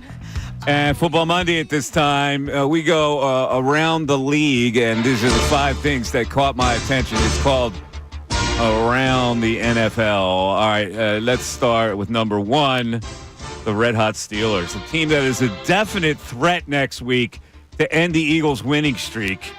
Although they're a 4.5-point favorite over the Steelers at home next week. Pittsburgh, anyway, had no problem with the Browns yesterday. They won 27-14 as Russell Wilson threw for 2 more touchdowns, even without George Pickens in the lineup yesterday. It is interesting that Wilson, who was once coveted as a potential quarterback for the Eagles, will come to the link, having won 7 of their last 8 with the Steelers. And the only one not impressed with the Steelers yesterday was Browns quarterback Jameis Winston, who said, quote, "I don't believe the Pittsburgh Steelers beat the Cleveland Browns. I believe the Cleveland Browns beat the Cleveland Browns." In any event, Winston threw 2 picks, one that led to a touchdown, and Dustin Hopkins did miss makeable field goals. But Jameis, that's a loser's lament. Here's Wilson's 10-yard TD pass to Van Jefferson that put the Steelers up for good. Wilson has it, throws it, got the touchdown. Van Jefferson. All right, so the Steelers win. I just had to put that in there because they're next week's opponent. The Chiefs, I'm so tired of this team winning the way they do, but they did it again yesterday as they beat the Los Angeles Chargers 19-17 on a bank shot field goal. We'll get to that in a second. The Chiefs' 15th straight win in a 1-score game over the last 2 seasons. In Kansas City, are they lamenting the fact that they don't win big? I don't know. Mahomes did it again. He led him on a clock-killing 4.5-minute drive to set up Matthew Wright's 4th field goal of the game. Here it is. This is for the division, for the Chiefs. And right off the upright, and in for the division. It's the doink for the division for the Chiefs. Yeah, they clinched the division. Oh, my goodness. A doink clinches the division. The Chiefs have now had 3 different kickers make a game-winning field goal as time has expired this season. No other team in NFL history has more than 1 kicker do so in a single season. And the winning kicker, Matthew Wright, I don't know. I'm just assuming that he doesn't feel that women should just aspire to be homemakers. But I don't know that for a fact. All right. Number 3, as we go around the NFL, I'm pretty sure someone in this radio booth picked the Rams to upset the Bills yesterday. And a hint, it wasn't either Bill or Ray. 44-42 was your final in a thriller in L.A. where the Bills made a late run. But how about these numbers? Matthew Stafford throws for 320 yards and 2 TDs. Josh Allen throws for 342, and he runs for 82 more. That dude has to be the MVP. End of story. But how about Puka Nacua? Jesus. A monster day for Nacua as he has 12 catches for 162 yards. And then Cooper Kupp mixes in 5 snares for 92, which is an 18.4-yard average per catch. The Rams' 44th point of the game turned out to be the game winner as the Bills scored late and then couldn't recover an onside kick. It was a 3rd and 5 pass from Stafford to Nacua. Here it is. They blitz. Stafford sees it. Nacua is a block. He might go. Nacua scores. Touchdown Rams. Plus, that dude made one of the most insane catches on the sideline I've ever seen with one hand. All right, so the Rams upset them, and that's a feather in my cap. Hope everybody made some money on that. Outright! Let's go to number 4. All right, this was the stink ball. But I need to bring it up because the Giant fans are freaking out in New York City, even to the point where fans are hiring airplanes to tote banners demanding that John Mara sell his team. The Saints outlasted the Giants in a thriller, 14-11. But let's get it to the end. Giants get the ball late at their own 27 with 1:27 to play. And behind Drew Lock, of all people, they move it all the way to the Saints' 12. Twice, Lock throws to the end zone. Incomplete, no harm, no foul. And then Graham Gano comes in to attempt a game-tying 27-yard field goal. And here's what happened. 35-yard field goal for Graham Gano for the tie. Prior to the snap, Gillen the The kick no good. On a day where special teams failed the Saints time and again, a special teams play decides it in New York. Yeah, how about a little commentary? It was Brian Brisset who jumped over the line to block the kick. I would like to know that, Mr. Announcer. The Giants are just a disaster. Meanwhile, the Saints cling to their scant playoff hopes with a 5-8 record, although Derek Carr injured his left elbow late in the game, falling on it after trying to leap a defender, and he could be out for a while. All right, number 5. The college football players have been decided. And Penn State, by actually losing to Oregon in a thrilling Big Ten championship game, let's face it, they actually benefited, and people were upset about it. Penn State hate had gone on vacation for a week. Had the Nittany Lions won, they might have had to play Ohio State in their first playoff game. Instead, they get a break by drawing SMU in the first round, which will be at a very cold Beaver Stadium. And if they win, they get Boise State. Those two teams have the worst odds in Vegas for advancing into playoffs. That didn't sit well with a lot of people, including college football analyst Joel Klatt, who ripped the bracket process, and also Mr. Nick Saban, who lamented the fact that Alabama got snubbed from the playoffs. Well, I think one of the things that I've mentioned, throughout this football season is if we don't take strength of schedule into consideration, is there any benefit to scheduling really good teams in the future? Like, here at Alabama, we're supposed to play Notre Dame, Ohio State, Wisconsin, Florida State in the future outside the league. Well, those are great games for fans to see, and that's what I think we should be doing. In college football is creating more good inventory for great games that people are interested in. But do you enhance people wanting to do that, where what's the athletic director going to do? He may go cancel all those games now, knowing that the SEC is tough enough. You crying maggot, you. Like Alabama hasn't had enough success. Yeah, you're going to cry about them not making the playoffs. They had 3 losses, Nick. I don't care who you play. You lost 3 times. And I'll do it for around the NFL and college football playoffs. Well done, Mike. Well done. But, yeah, we knew with this new playoff format. There we go. There it is. You knew that people were going to be upset no matter how this played out. Had a chance to win that game. And for some reason, they decided to throw the ball deep and get it picked. The first play they run is Nick Singleton gets 9 yards. Run the ball. You've been doing it all game. Like, why do you have to go for a home run there? What's Franklin's record against top 5 teams That's now? Terrible. It's like 1-15 or something? Now, listen, I think it's 1-14. Oregon's the best team in football. They're fast as hell. And I was shocked that Penn State was able to come back in that game after getting housed early. They looked like they were overmatched, and all of a sudden they come back. It was a great game. I know you didn't watch it because it was college football, and you're allergic. You break out in hives if you put it on your television. I watched a little bit of it. I did. I watched a little bit.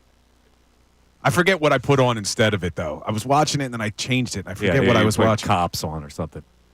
I don't think the Fly guys were on. I think they were on during the day. So I watched the Flyers game early. I don't know. The Flyers played 2 games this weekend. They lost them both, unfortunately. Yeah, they lost. But Michkov continues to impress. You can't. It's really ironic now. Maybe the process is flawed, or maybe you should reseed. But Penn State may have played Ohio State after getting a bye. Now, a lot of people, bye benefits. Yeah, it does, but playing Ohio State does it. So now they got SMU. I don't know. That'll be a tough game for them, although they're a 7.5-point favorite against SMU. And Boise State, they got to play them off that blue field. I mean, is Boise State strong enough to beat Penn State? Maybe. I mean, yeah, you could definitely see a scenario where Penn State makes the Final Four, but then they'd have to play Georgia. Yeah, they're not going to win in the Final Four. Yeah. And then everybody will rip Franklin again. Rightfully so. The chaos situation here is Notre Dame somehow finding a way to beat Georgia. Okay, Notre Dame, Penn State, I'd like to see the world burn a little bit. Semifinal. Yeah, Kevin Cooney will have his minions out. I can't. That's part of why I need rooting it. for a school he has no affiliation with. I would need the back and forth between the two of you. Yeah. All right, let's go back to the phones. Let's talk to Alex in Bethlehem. Alex, you're on 97.5 The Fanatic. Alex. Yeah, guys, the Eagles have won 9 straight games. That is a franchise record. Last week we beat the Baltimore Ravens. Mike, you're 100% right, man. This team is in great shape, and I have no worries. Well, listen, Maybe it'll hurt him. I don't know if it's going to hurt him, but to think it's going to hurt him now, to me, is just it's like if you're plugging into this Philadelphia mentality where the sky is going to fall, and I go, maybe it won't fall. Maybe they don't need Jalen Hurts to be Josh Allen. It is possible that they could go to Detroit and win a game doing it the way they do. Yeah. So you mentioned Josh Allen. Josh Allen threw for 340 yards yesterday, 3 touchdowns, and they lost the game. And, Jalen threw for, I think, 108, and obviously the Eagles win. Bill, you've talked about Jalen Hurts not turning the ball over. To me, that's the most important thing. To me, that's his number one job. And, most teams really need the quarterback to throw for a ton of yards. The Eagles don't. When you have the best O-line, the best defense, the best running back, the quarterback position isn't nearly as important as it is for other teams. It's a good point. You're correct. They have a great offensive line and a great running game. But I just don't think that throwing for 83 net yards is going to win you a playoff game. And Mike's right. Maybe it does. Maybe it does. Well, maybe they don't throw for 83 yards in a playoff game. This is the thing. You put everything on like a certainty. 83, that means against the Lions, we're going to throw for 83. You don't know what's going to happen in that game. All right, well then throw out what happened in Carolina and look at the last 8 games before that. Even though they've won, they're doing it with the 31st ranked pass offense. And my point is, we have to look objectively at this team. And there's a reason why, whether we want to accept it or not, there is a reason why no team with a 31st ranked passing offense has won a Super Bowl in the last 15 years. But Bill, does their defensive acumen balance out that stat? You don't know. You don't know if it does. No. You're not taking that into consideration. You're basically saying, well, we should put our heads in the sand because they keep winning. I'm not saying that. I don't like the fact that Jalen Hurts didn't find receivers yesterday. I'm saying you need to do better coaching so he does find those receivers. You need to make make a consciousness in his head. He's got to find A.J. Brown. There are ways to coach through this. I'm not going to bail out because he threw for 83 yards against a team they probably took lightly anyway. That all of a sudden it's a conclusion that they can't beat the Detroits or the Chiefs of the world. Nobody's bailing out. See, you and I are basically saying the same thing. You're allowing the side door to escape. No, you're saying that they should coach him up better, and that's exactly what I'm saying. They got to improve the passing game. If the true goal is the Super Bowl, then I don't think the way this passing game has looked over the last few weeks would be good enough. You're also doubting the quarterback's ability is what you're doing. You're not just focused on the scheme. You're saying this quarterback is confused right now. Yeah, I'm not doubting Jalen Hurts' ability. I think he can be a very good quarterback. I think he's proven in the past that he's a good quarterback. What I'm doubting right now is his decision-making. He seems reluctant to pull the trigger because he's so focused on not turning it over. We always doubt his decision-making. It hit from time immemorial. There's always been the criticism on his decision-making. And meanwhile, they roll along. They've won 9 straight games. It's hard to win 9 straight games in this league.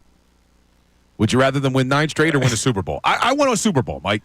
So what I'm saying is this isn't going to be good enough to win a Super Bowl. Okay, so you've made a declaration that they can't win the Super Bowl because the way this quarterback's playing right now. That's what you're saying. They can't win the Super Bowl if their passing offense looks the way it's looked over the last few weeks.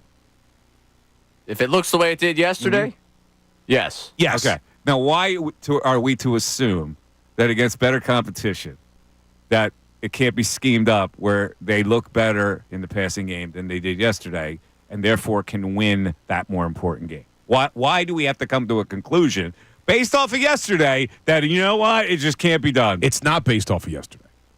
To me, it's not based off yesterday. Maybe Ray's just looking at yesterday. Against the 24th ranked passing defense with the Panthers, they threw for 83 net yards. Against the Ravens' 31st ranked passing defense, they threw for 112. Against the Cincinnati Bengals' 27th ranked passing defense, they threw for 236. Against the Jags' 32nd ranked passing defense, they threw for 210. They've only thrown for over 200 yards. How many games of those did they win that you just mentioned? They won them all. But I'm not. They also were 10-1 last season, and we knew that it wasn't a sustainable way. I cannot believe what I'm hearing. You're bringing last season. You knew that team was flawed in many different ways than this team. Why are you doing this? Why? Because the flaw with this team is their passing offense. I don't see why you're not seeing this. I'm not saying the team's not good enough to win the Super Bowl. I'm saying they need to improve this element to give them the best chance to win the Super Bowl. I get it, but you're also not balancing the fact of how ferocious they've been in running the football and how they've defended. Rick and Easton, you're on 97.5 The Fanatic. Rick. You guys need an official. I agree with you, Mike. You might as well pack it in and don't have a talk radio show for the next Good night, everybody. Good night. Yeah. I'm going to join the circus. Guys, I agree with you both.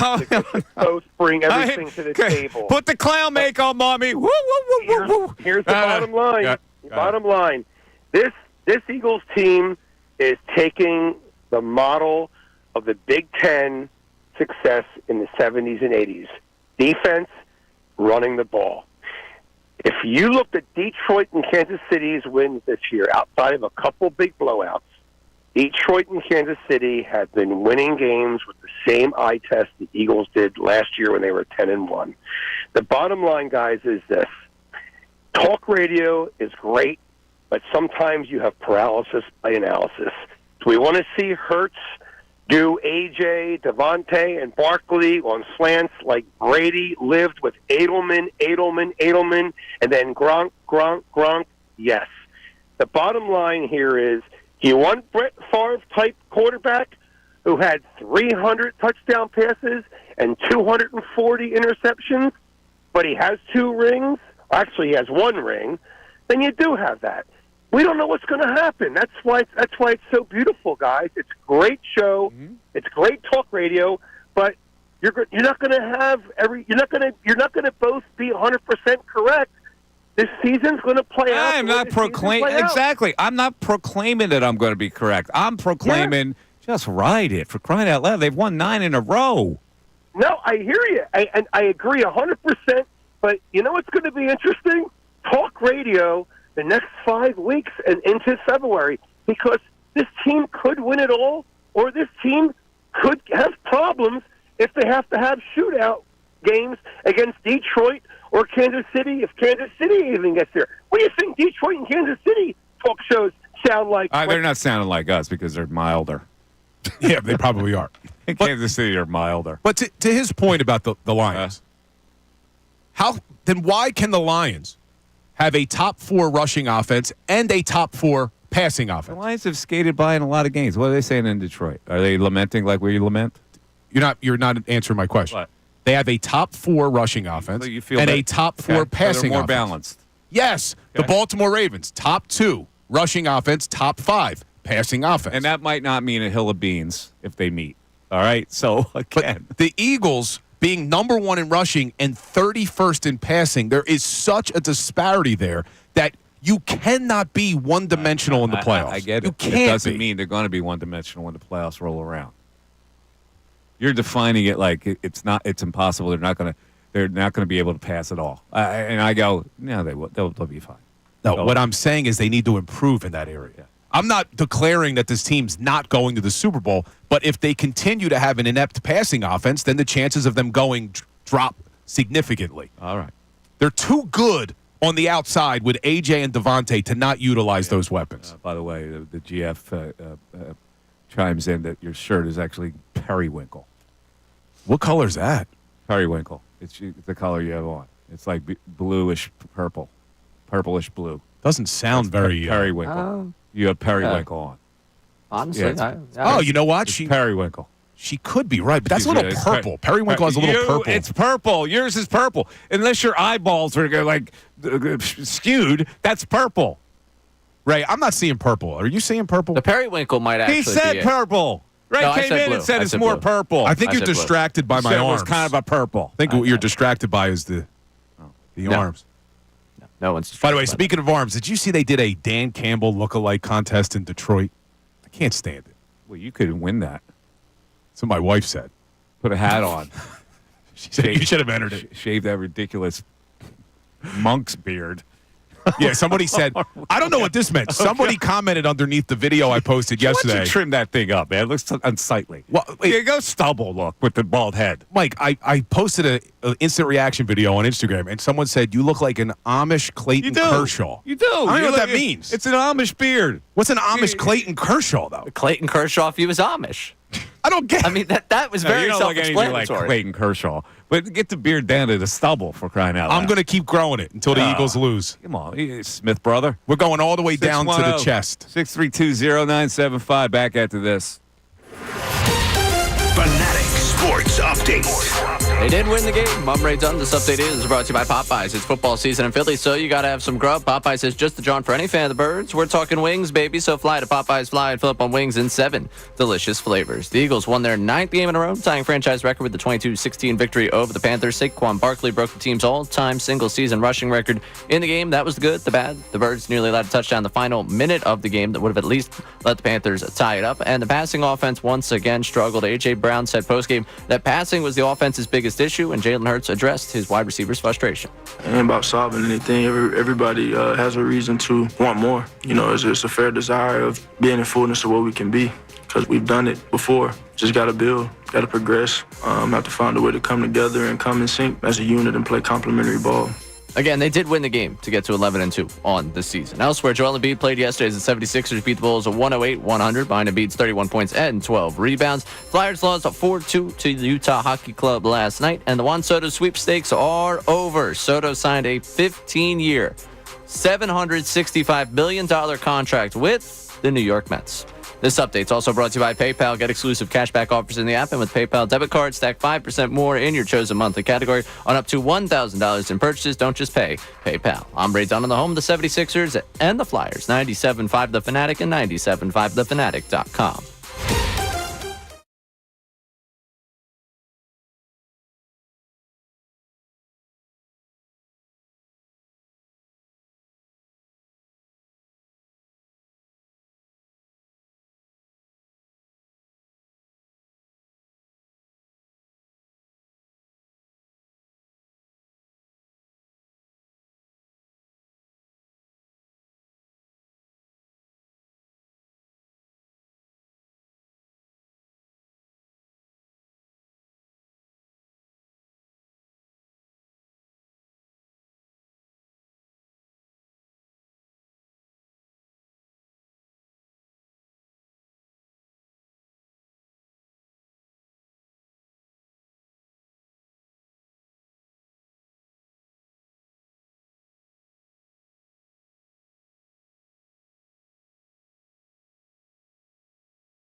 Happy lunchtime, everybody.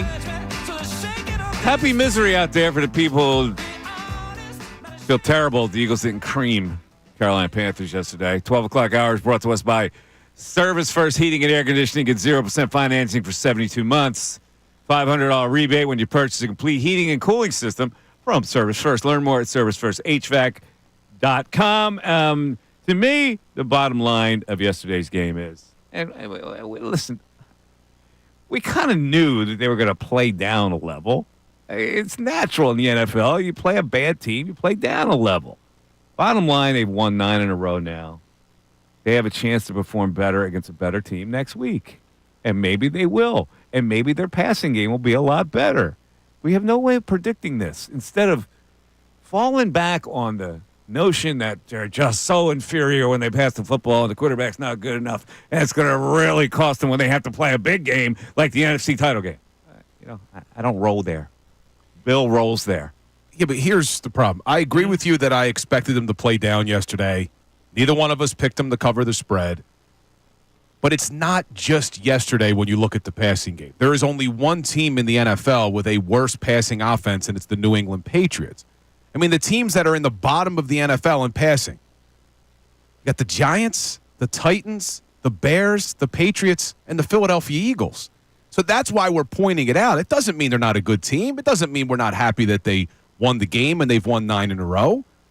But when you look at the total picture of the season, to be in the bottom of the NFL in that category with those teams, that's the concern. That's the issue. Is this going to be a recipe that wins you a Super Bowl, which is the ultimate goal now? You're 11-2. You're going to win the NFC East. You may still catch the Lions for the 1 seed. It's all great. But is this passing offense good enough? That's why people are concerned today. And I don't think it's an overreaction. I don't think it's a Negadelphia approach. It's, look, these are the issues we're identifying that need to improve if the goal is the Super Bowl. And it's not just the Panthers game. But to your point, they played down yesterday, and the defense still only gave up 16 points. So I take that as a positive. How come people are just they unleash on Jalen Hurts when he doesn't have spectacular stats? But when I suggest that a good wide receiver or a great wide receiver like A.J. Brown is a diva in the way they act when they don't get the ball, why do people run to his aid? I don't get it. I don't care if a receiver is a diva. I'm saying that all great receivers want the ball, and when they don't get it, they complain in any form. That makes you kind of a diva. It doesn't necessarily have to be a bad thing. He has acted up before when he hasn't gotten the ball. Last week there was a story that he wasn't happy not getting the ball. Yesterday he slammed his helmet on the sideline, and after the game he said, "What's wrong with the team? Passing." All right, okay, I get it. I get it why he complained. Why do people get upset? Well, I think they just got upset because you said the word overly diva. protective. Like I called him. What did I call him? A scoundrel? I called him a diva. Jesus, relax. Let's go to Vicente in Lansdowne. Vicente, what's up? Buenos días, amigo. Oh, Feliz Navidad, Vicente, amigo. Yeah, Feliz Navidad, soon. The other day I went to, Bala Kingwood, the Hilton Hotel, to the Broadcast Pioneers. And our friend, your boss, Paul Blake, I was talking to him. Oh, really? He promised me that for a Christmas present, he was going to give me a private tour around the station. Well, there you go, because you're the great Vicente. Man, of course. I say hello to Eric Johnson and everybody else. I didn't see Scott Marcelo there. But Eric Johnson's at another radio station. Right, yes. Yeah. But it's the same Beasley, Yeah. So anyway, I did tell Paul about that he made the best decision to bring you back. Oh, that's fantastic. Did you tell Paul that this show is the hottest show going on in the Delaware Valley right now? Huh? Did you tell Paul that this is the hottest show going in the Delaware Valley right now? Yes. Correcto mundo. Correcto mundo. Did you tell Paul, as happy as you are, they brought Mike back, that Bill's usually right? Yes. Listen, I would say no. I almost had a heart attack last night again watching the Eagles. You were seeing that pass to Leggett. right? If it weren't for Avante Maddox catching that punt, with 90, like 3 yards line. There you go. That So was a they great had play. 97 That's the first good play he's made in 3 years. Right. So they didn't have any timeouts. They had to run the ball 97 yards, but they tried to win the game. Yeah. And it's because, I don't want to be harsh on Jalen Hurts, but he only had 108, passing. And A.J. Brown complained about it. They have to improve this. Yeah, of course they do. They do have to improve it. But again, that's a team that, like yesterday, it wasn't necessary. It'll be necessary in a bigger game. Well, against the Steelers, next week. Yeah, and they're 4.5-point favorites against one of the hottest teams in the league. So what's that tell you? Yeah. It tells you that we're not sounding the alarm. They're not sounding the alarm like certain people are here today. Yeah, but I don't want to name any names. It's not sounding the alarm as much as it is being objective and critical of a team with Super Bowl aspirations. And I think it's the same reason why the players in the locker room, it was reported by Tim McManus, who joins us every Friday, who covers the team for ESPN, that there was a big part of the locker room that was not happy with the way the game went yesterday. And you heard it from A.J. Brown. You've heard the frustration from Devontae Smith. You heard it from Jordan Mailata as well. They realize that if their goal is to win the Super Bowl, the passing game has to be better. You can't be one-dimensional in the playoffs. And I'm not even saying they need to be a top 10 passing offense. You just can't be 31st, especially when you're going up against teams that are not good against the pass. I got you. I'm totally agree with you. I just don't sound the alarm like you're sounding it. Did I sound the alarm today, Ray? I don't think I sounded the alarm. Oh, yeah, of course you did. I think I started my point when we opened the show by saying we need to keep this in perspective. They're a very good team. They're 11-2. They're going to win the NFC East. They've won 9 games in a row. It was inevitable they'd have a down game against a bad opponent like Carolina. Even though they had a down game, they won. The defense still held the opponent to 16 points. But with all that being said, you could still acknowledge Jalen Hurts needs to be better. The passing offense needs to be better if the true goal is a Super Bowl. That's the point. Not sounding the alarm. No, you didn't sound the alarm. You merely ran up to the tower and rang the bell like Quasimodo, for crying out loud. Speaking of ringing the bell, how about the Sixers winning yesterday? You like that little transition? When nobody was watching? Love it. Of course the Sixers this season would play their best game of the year, and Joel Embiid would look the best he's looked when not a single person in the Delaware Valley is watching it because it's at the same time as the Eagles game. Of course.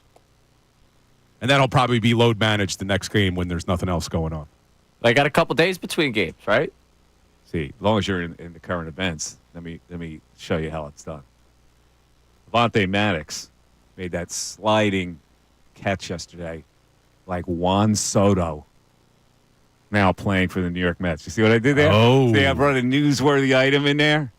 Oh, that's you did too. You went with the Sixers win. Yeah, that's a big news. Because I'm getting asked on Twitter, what's that do for the Mets? What's it do for the Mets? It makes them very complete. Yeah, that's what for the next 15 years. For the Mets.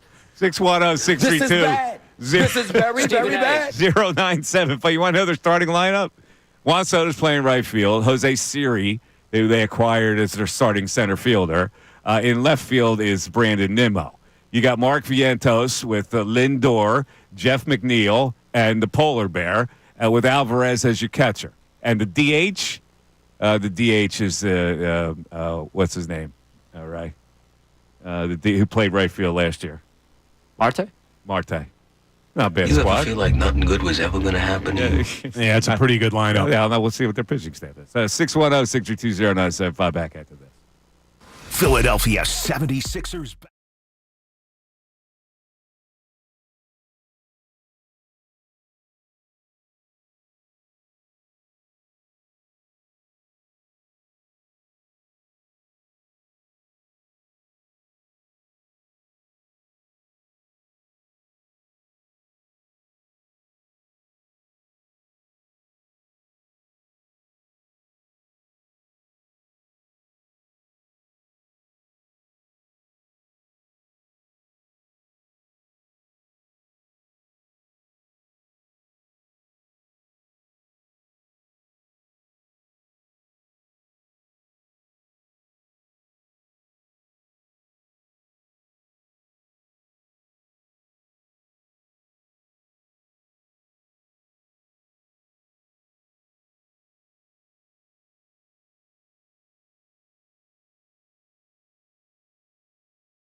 The rock band.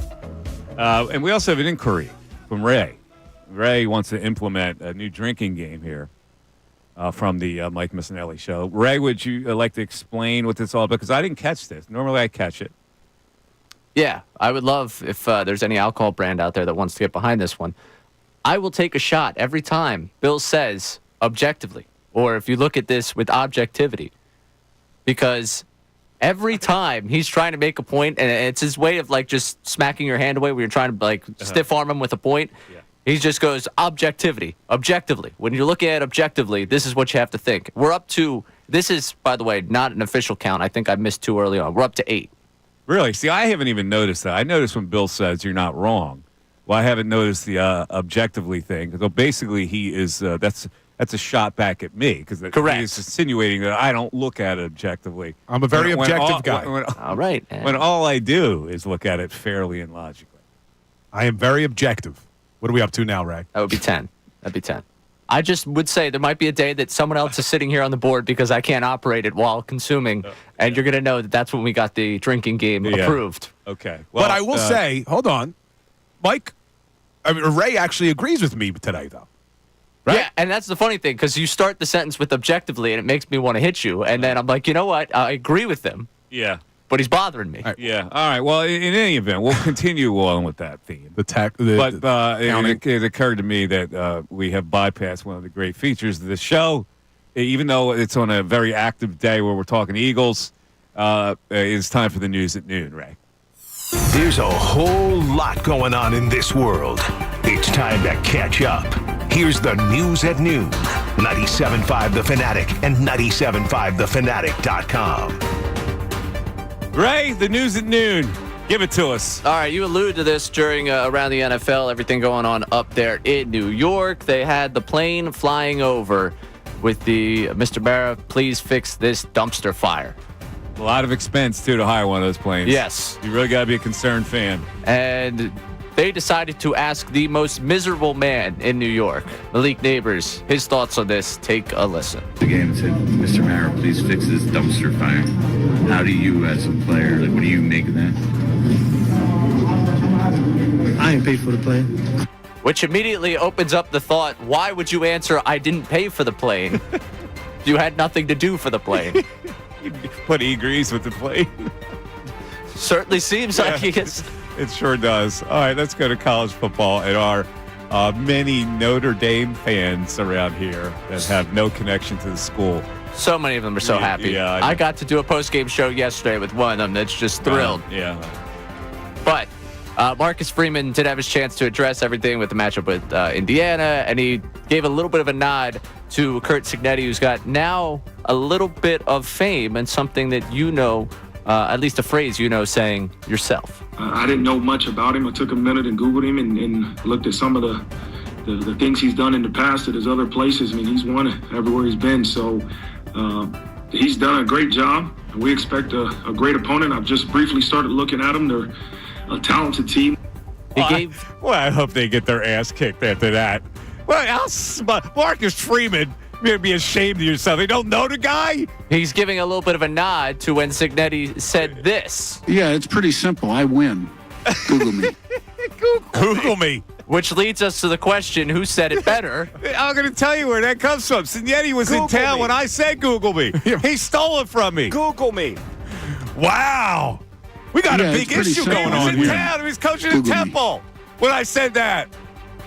He's stealing things from Mike? Stealing my material. This is absurd. I don't know who he is. I had to Google. What, are you kidding me? Guy's been a long-time assistant. Come on, have some respect. Notre Dame smugness. And we'll move on to one final coach here. We'll take you to the pregame show. Fox's pregame show decided to put all their Patriots together, which made me realize the Patriots are just the new Cowboys of the media, that dynasty that they had. They had Brady, Julian Edelman, Rob Gronkowski for what they call fun. The final part of that segment addressed whether they thought Bill Belichick would be a good college coach, is the ongoing rumors with him and UNC, and here is how they addressed it. Can you imagine him coaching college? No. Absolutely not. I think there's a lot of things he could do, and obviously he's tremendous, and even showing his personality. But getting out there on the recruiting trail and dealing with all these college kids, Could you imagine with NIL? Yeah. Like, could you imagine Bill on a couch? Listen, recruiting an 18-year-old? You really want to come here? I mean, we don't really want you anyway, but I mean, I guess you could come. We'll figure out if you play. Bring your parents and use us as a third party, you're gone. You're off the team. We're direct. I will say, to Bill Belichick's credit, we know he's been good at recruiting at least one young person over the last year. Listen to Ray going Listen with to that. the 24-year-old chick at the line. Yeah, maybe he relates more to these younger people. Actually, I think he would be really good because he wouldn't do the nuts and bolts recruiting. He would just come in for the kill. Yeah. His assistants come in, and then he shows up. It's like, boom. Yeah, think about that sales pitch. Do you want the guy that has 6 Super Bowls as your coach? I mean, I think as a college kid entering college. Yeah, he doesn't have to kiss a kid's ass. They let the assistants do that, and then he just comes in and, he brings a Whitman sampler. Yeah, he's got the name. Yeah. People know who he is. Exactly. Let's get back to the phone. There's a lot of people online. There's a lot of people on the text board. Jay in West Philly joins us. Jay. Hello? Hello, Jay. What's going on, y'all? How are you? It's Colorado cat, man. I swear. hey, Mike, though. What? How about Drew Aller? Yeah, he threw an interception. Yeah, he kept him in the game. Yeah, he threw 2 interceptions. That's what kept he did. him in the game. Yeah, he did. He made a spectacular throw on one where he was off balance, where he flicked it. He made some great throws. Wait, Mike, you can't. He a professional, Mike. Wait, Jay, you can't start the call with this Colorado cat and then change the topic. Once I get to you, though, you getting on Jalen Hurts, a guy that went to the playoffs 4 straight times. You complaining about the passing game. Now, you played football, right? That's what you said? Yes, sir. All right, so you played football. But wait, hold on. So every read is supposed to go to AJ. Every throw's supposed to go to AJ. No, but Jay, I'm the one saying that. No, that's what Mike said. Yeah. What I'm talking about the 2 touchdowns. Oh yeah, those was broken plays. He made reads. So he look at you complaining. Jay. Listen, man. Listen, I said I'm on record. I think Jalen Hurts is a very good quarterback. I am not a Hurts hater. I am not a Hurts hater. Go back and watch. Go back and watch both touchdown passes. There's slant routes to A.J. Brown. Broken plays. The Grant Calcaterra touchdown is 1,000% a broken play. A.J. Brown is open on a slant. Jalen doesn't see him. He then has to extend the play. It's a broken play when it takes 4 or 5 seconds.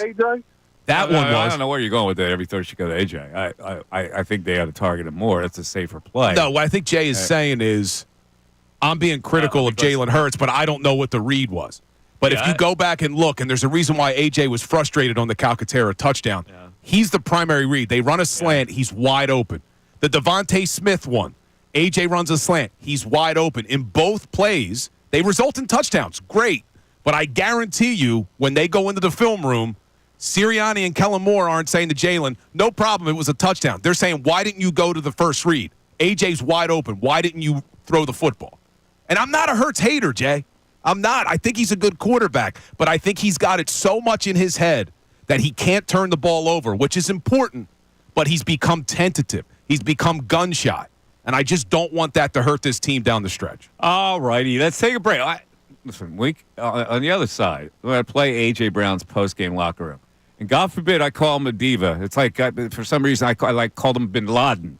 But we're going to hear from A.J. Brown post-game where he says there's something wrong in the passing game. And that's coming up after this on the Mike Missanelli Show. Fanatic Sports Update. They did win the game. I'm Ray Dunn. This update is brought to you by PayPal. Get exclusive cashback offers in the app and with the PayPal debit card. Stack 5% more in your chosen monthly category on up to $1,000 in purchases. Don't just pay. PayPal. The Eagles won their 9th game in a row, tying a franchise record with their 22-16 victory over the Panthers yesterday. Saquon Barkley broke the team's all-time single-season rushing record in the game, and that was the good, the bad. The Birds nearly allowed a touchdown in the final minute of the game that would have at least let the Panthers tie it up, and the passing offense struggled once again. A.J. Brown said post-game that passing was the offense's biggest issue, and Jalen Hurts addressed his wide receivers' frustration. It ain't about solving anything. Everybody has a reason to want more. It's a fair desire of being in fullness of what we can be. Because we've done it before. Just got to build, got to progress, have to find a way to come together and come in sync as a unit and play complementary ball. A reminder, they did win the game, and they are now 11-2. Elsewhere, Joel Embiid played yesterday as the 76ers beat the Bulls 108-100 behind Embiid's 31 points and 12 rebounds. Tyrese Maxey had a triple-double in the victory. The Flyers lost 4-2 to the Utah Hockey Club last night, and the Juan Soto sweepstakes came to a close with Soto signing a 15-year, $765 million contract with the New York Mets. I'm Ray Dunn on the home of the 76ers and the Flyers. 97.5 The Fanatic and 97.5thefanatic.com.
Doing sit-ups in his driveway, but he's not ecstatic.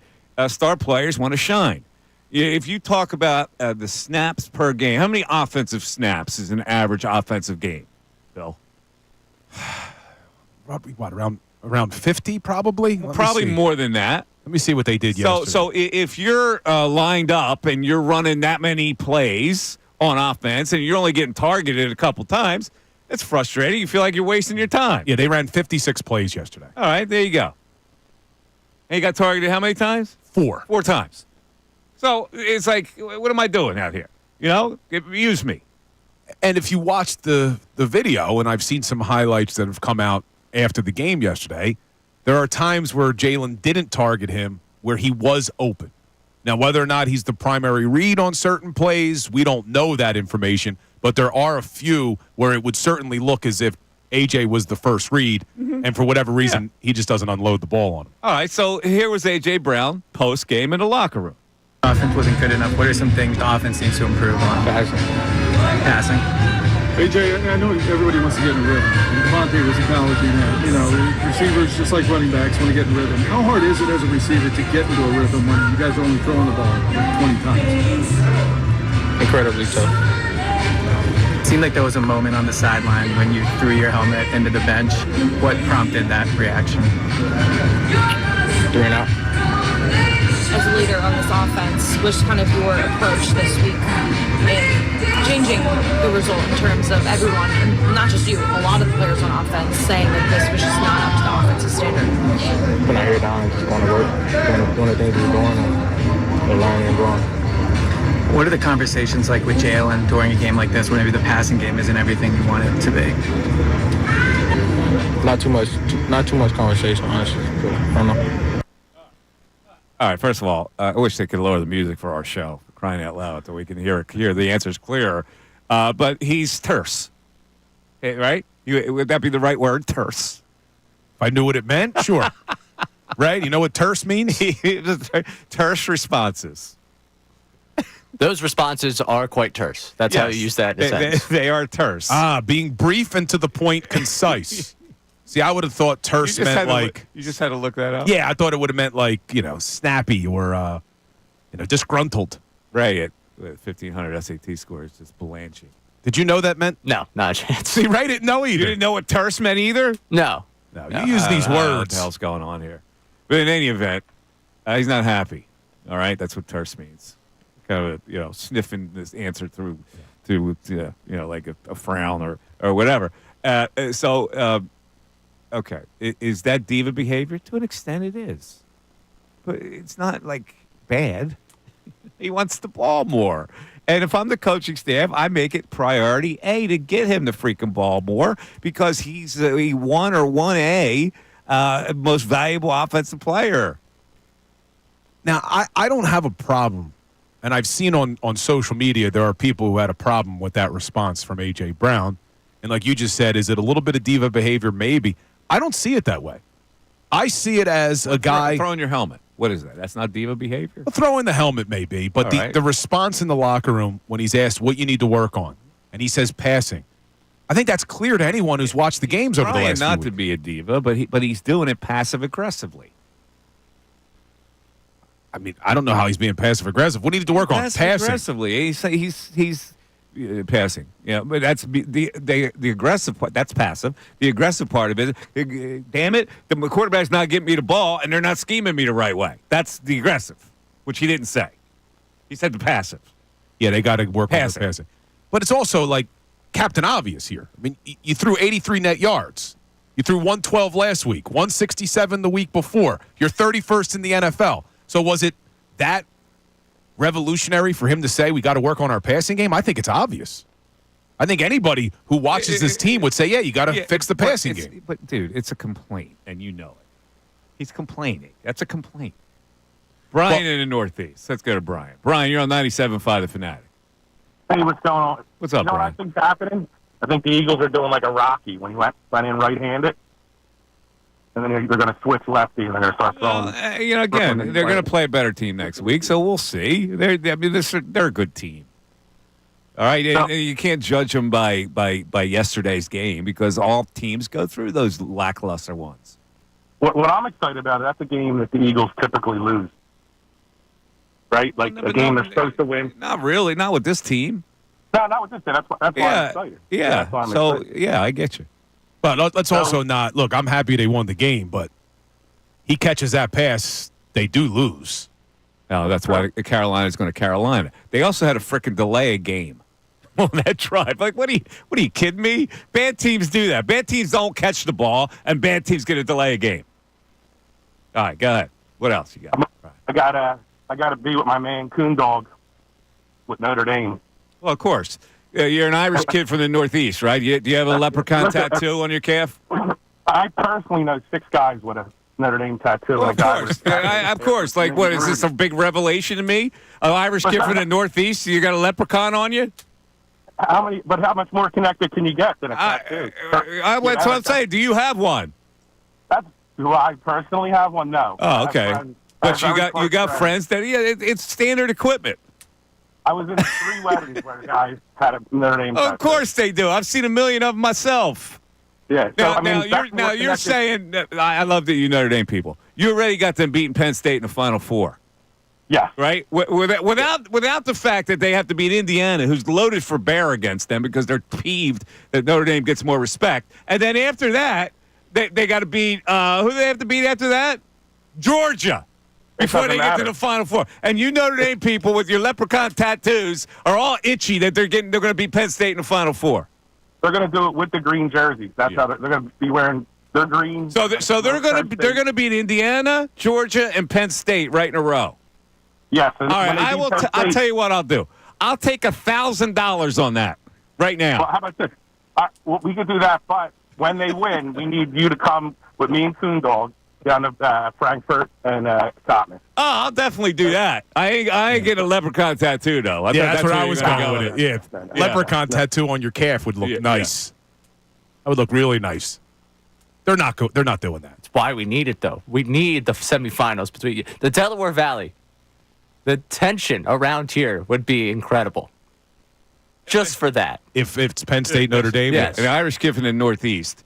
The tattoo guy comes in when they're in the incubator to put the leprechaun on their calf. In the incubator. You're in the incubator. Here comes the tattoo man. Wah! Wah! Don't worry about it. It'll be over in a little bit. I'm putting the finishing touch on the curled toe. Wait, does Kevin Cooney have a Notre Dame tattoo? I don't think so. No. Why not? What happened to him? I think he just tweets about it enough. Were they closed when he showed up? Sam and Philly on 97.5 The Fanatic. Sam. How's it going, fellas? What's up, Sam? Not much. I just got a couple things. One, if anybody's freaking out, pump the brakes. I mean, your quarterback's the first quarterback in history that 3 back-to-back seasons with 9 wins in a row. So let's pump the brakes. 2, unfortunately for AJ, he's one of the best wide receivers in the league. I mean, everyone has eyes on him. If you look at the Lions, you brought up their 4th in passing and rushing. They've got guys like Tim Patrick catching passes. They have Gibbs, they have Montgomery, they have St. Brown, they have Williams. They have even Tim Patrick catching passes. It's hard when you average 180 yards passing a game, and on average, 95 of them go to A.J. Brown. It's in your head, it's almost every other play goes to him when it's passing.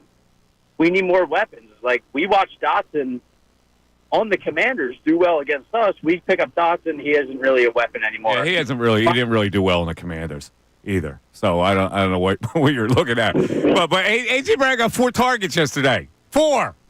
And he got 1, and it was towards the end of the half. Now explain that to me. You have to scheme up a little bit better passing. I agree. Of course, but like you're saying, it's because they don't have a plethora of weapons. Well, you have a great weapon. You have 2 great weapons, actually. Scheme it up. Yep, I understand that, but 2 isn't going to be enough. If you only have Barkley and AJ, it's not going to be enough in the long run or a Super Bowl run. If you want to be honest, maybe. No, you got to have the tight end involved too. So you might be right there. And the tight end, I don't know what's going to happen with him. Hurt a lot. Yeah, Goddard's hurt a lot. I know. It's tough. I mean, hey, I'm a big Penn State fan. If Eagles take Warren off the board, I would be ecstatic. That kid's a beast, Tyler Warren, because you wouldn't know who he is because you. No, but the caller lost me when he said that the Eagles don't have enough weapons. What? I mean, that's been the complete opposite of what people have said to try to knock Jalen Hurts down, as they have more weapons than anybody. 4 guys, is what he's saying. They only have 2. Tim Patrick now prime Randy Moss? Well, no, but they're saying they have depth and that they can utilize 4 receivers who will catch a ball. The Eagles can't do that with 3 of them. Well, the Lions have Amon-Ra St. Brown, Jamison Williams, Sam Laporta.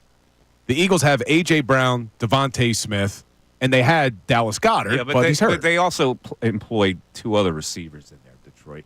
Meaning they won't get a lot of targets, but they still get in there and they grab something. Well, yeah. Is what he's saying. Well, Tim Patrick has 349 yards this year. And then their other 2 out. You got Amon-Ra, Jamison Williams, Sam Laporta, Tim Patrick. And then their other 2 leading receivers are the running backs, Jahmyr Gibbs and David Montgomery. Okay. So, I mean, I don't – to make the argument they don't have enough weapons. Let's face it. Dotson has not been a weapon for him, all right? He has not. He doesn't look like he embraces playing football in the NFL.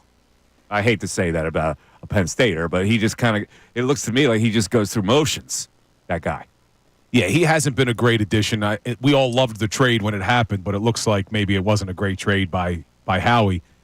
But when you have a running back that's putting up numbers like Saquon, you certainly have enough weapons in the passing game that you should be able to take advantage.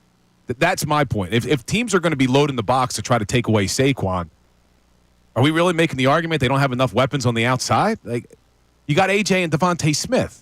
We were arguing that this is the best wide receiver duo in the NFL. Now they don't have a tight end balance. Let's go to Glenn in Wallingford. Glenn, you're on 97.5 The Fanatic. Glenn. Hey, what's going on, boys? What's up, Glenn?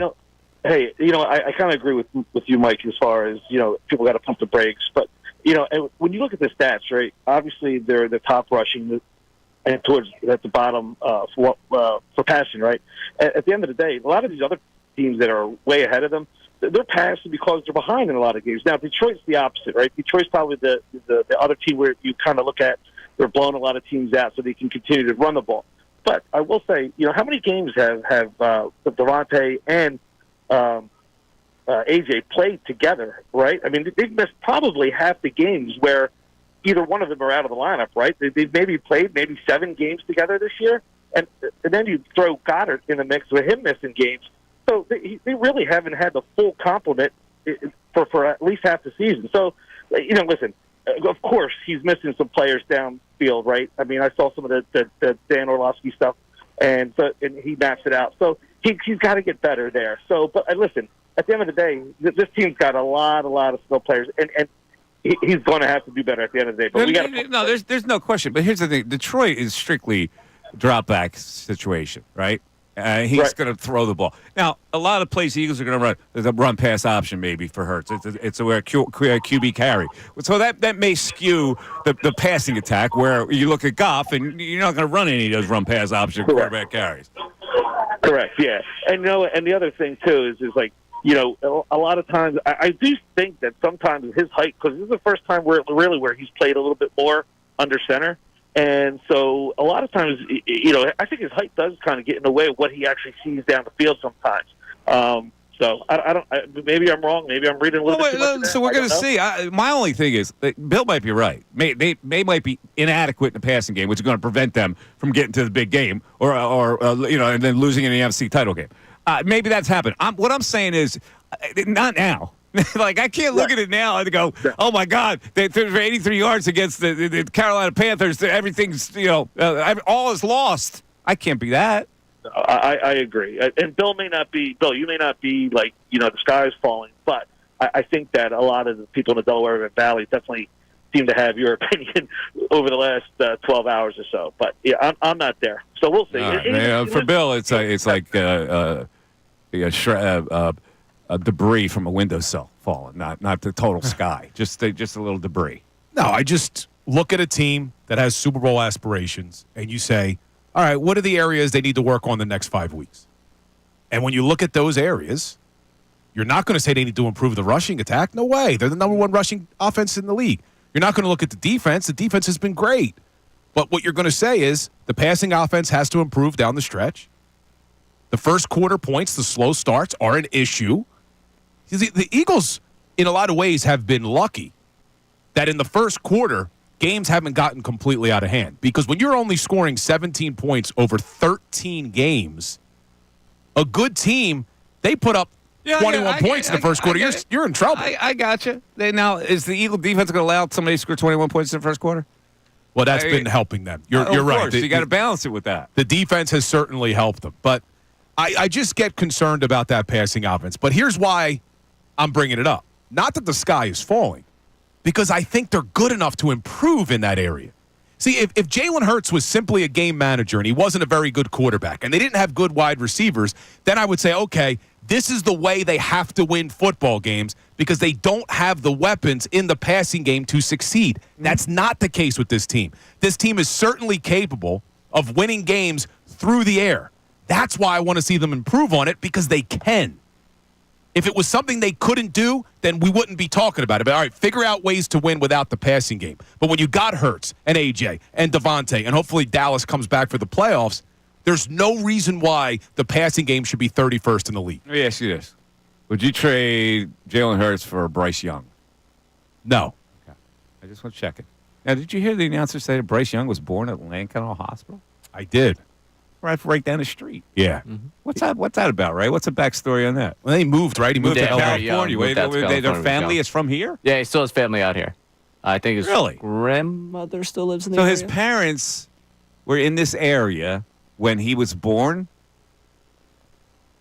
in Lankenau Hospital. Correct. Trying to get the he gets credit. Wynwood, Pennsylvania is where that is where Lankenau is. But yeah, that's where it is. That's where I am. So that's where Kobe Bryant. For a time, you were probably here. It doesn't give you much on his Wikipedia. It just says he was born in Wynwood. He later moved to Pasadena. Okay. Seems like a nice kid. See him praying for the. Who did he pray for on the Eagles that got hurt? He prayed for somebody. CJ? Felt like CJ was down 3 times. I think it was CJ, where you could see Bryce Young pray for him. I mean, he just seems like a nice kid.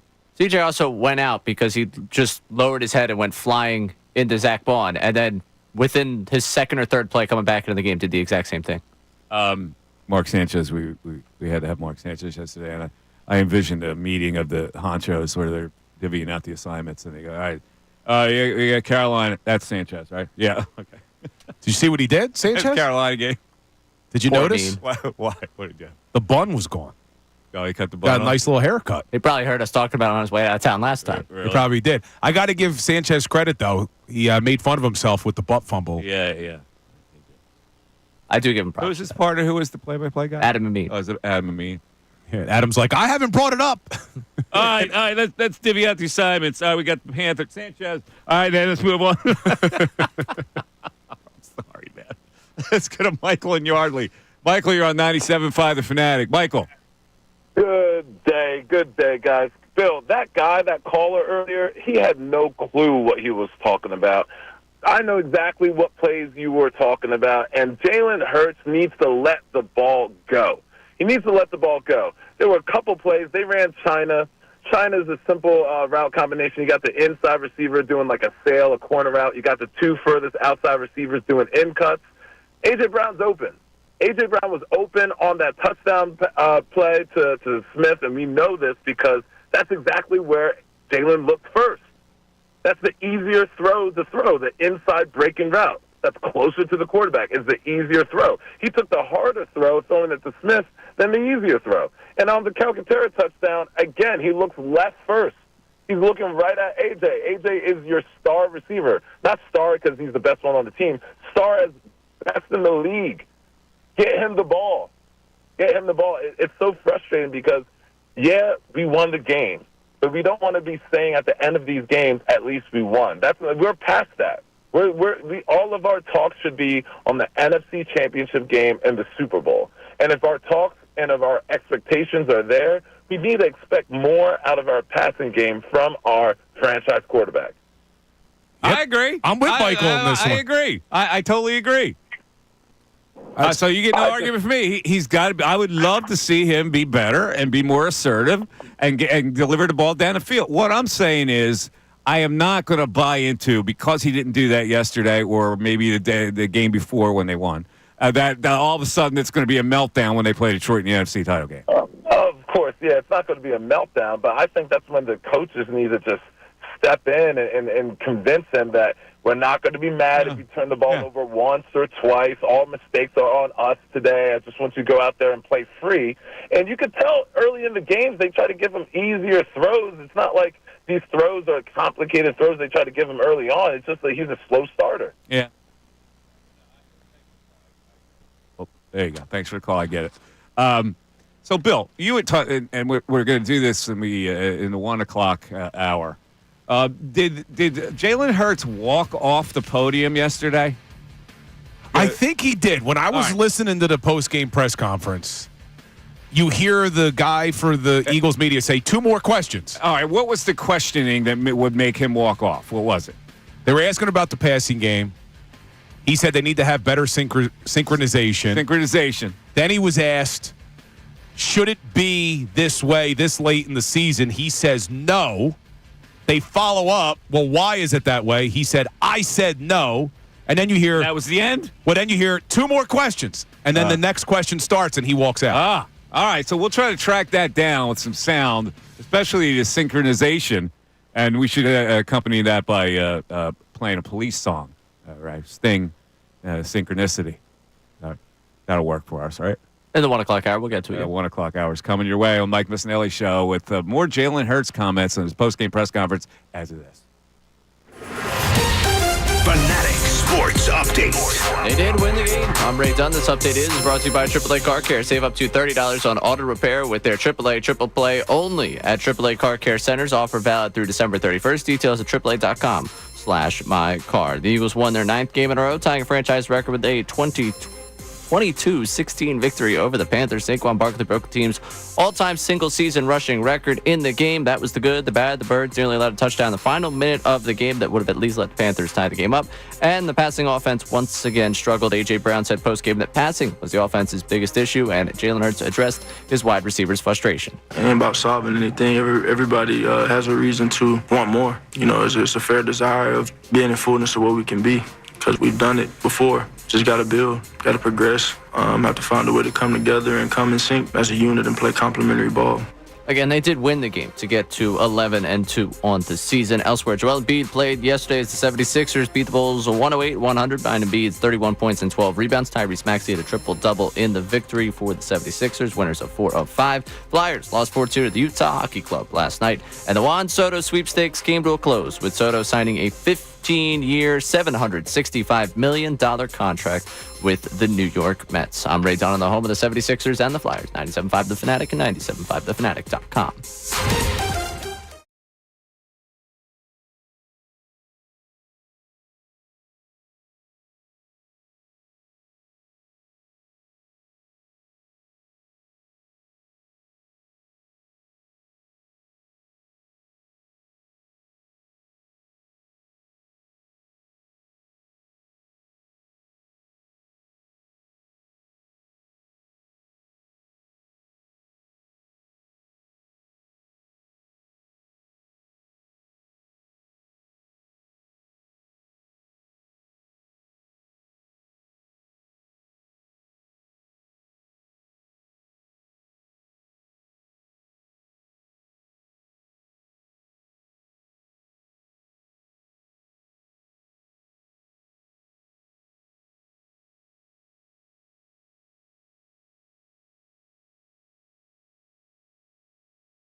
Mike Missanelli Show has been holding court. But the fact of the matter is, a win is a win. And in the NFL, you're not going to play brilliantly every week. Look at the Kansas City Chiefs. They sneak by every freaking week. And our people in Kansas City, oh, you're not winning by enough? This was a spot in the schedule where they're playing a bad team. Now, if you know anything about human beings, if you know you're the better team, subconsciously you're going to go into a game like that, whether it's home or not, thinking, we can beat this team. And that usually lowers your performance standard. I know people don't want to hear it, but if you look all around the NFL, it happens. Was this a lethargic team? Well, sure it was. They're playing the Carolina Panthers. Yeah, I know Bill and Ray are probably going to have a completely different spin about this. Mike and Bill have been pleading their cases. All right, first of all, you're right. We have to keep things in perspective here. They won the football game. They're a good football team. But with all that being said, there are still some things that we have to be objective about, and that is the lack of scoring in the first quarter. It continues to be a problem. They're the worst team in the NFL. They've only scored 17 points in the first quarter of 13 games. That's an issue. The kicking has become an issue. Jake Elliott is now 0 for 5 from 50 plus. Coming into the season, he was making those 70% of the time. But my biggest concern, and this isn't hate on Jalen Hurts, is the passing game. Yeah, you can look at the quarterback. He doesn't play like an MVP every week. Like, we have enough information now to know that sometimes Jalen Hurts is not going to be Josh Allen. He's not going to dazzle you. He's not going to give you an MVP performance every week.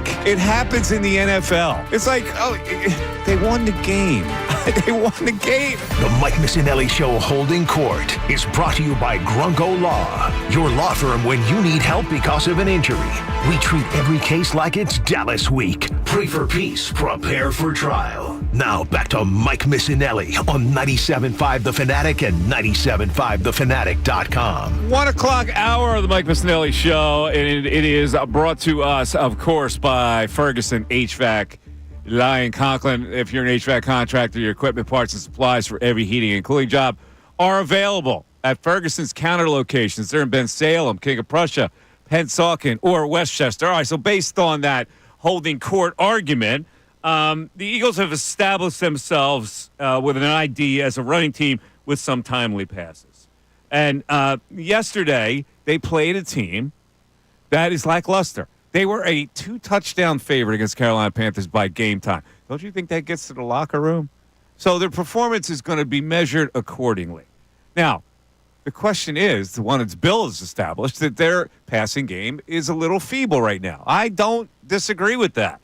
But is their passing game feeble enough to inadequately form this team as a team that you can't take seriously as a Super Bowl contender? That's where I draw the line. I go, okay, they beat the Panthers. He only threw for 83 yards. He wasn't his sharpest. He missed some reads. I get it. Will that happen every week? Will it happen in a big game? I don't know. All I know is that they're a good team, and yesterday were good enough to beat a bad team, whether they beat them by 2 touchdowns or not. But is there anybody saying that this team can't win the Super Bowl? I think you're saying it. No. You're saying if the passing game is the way it is now, they can't win the Super Bowl. Ray, did he say that earlier? What I'm saying is.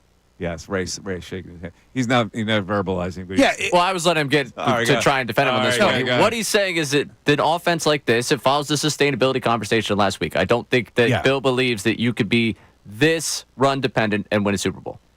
Correct. And listen, I declared this team Super Bowl contenders 8 weeks ago, so I still think they are a Super Bowl contender.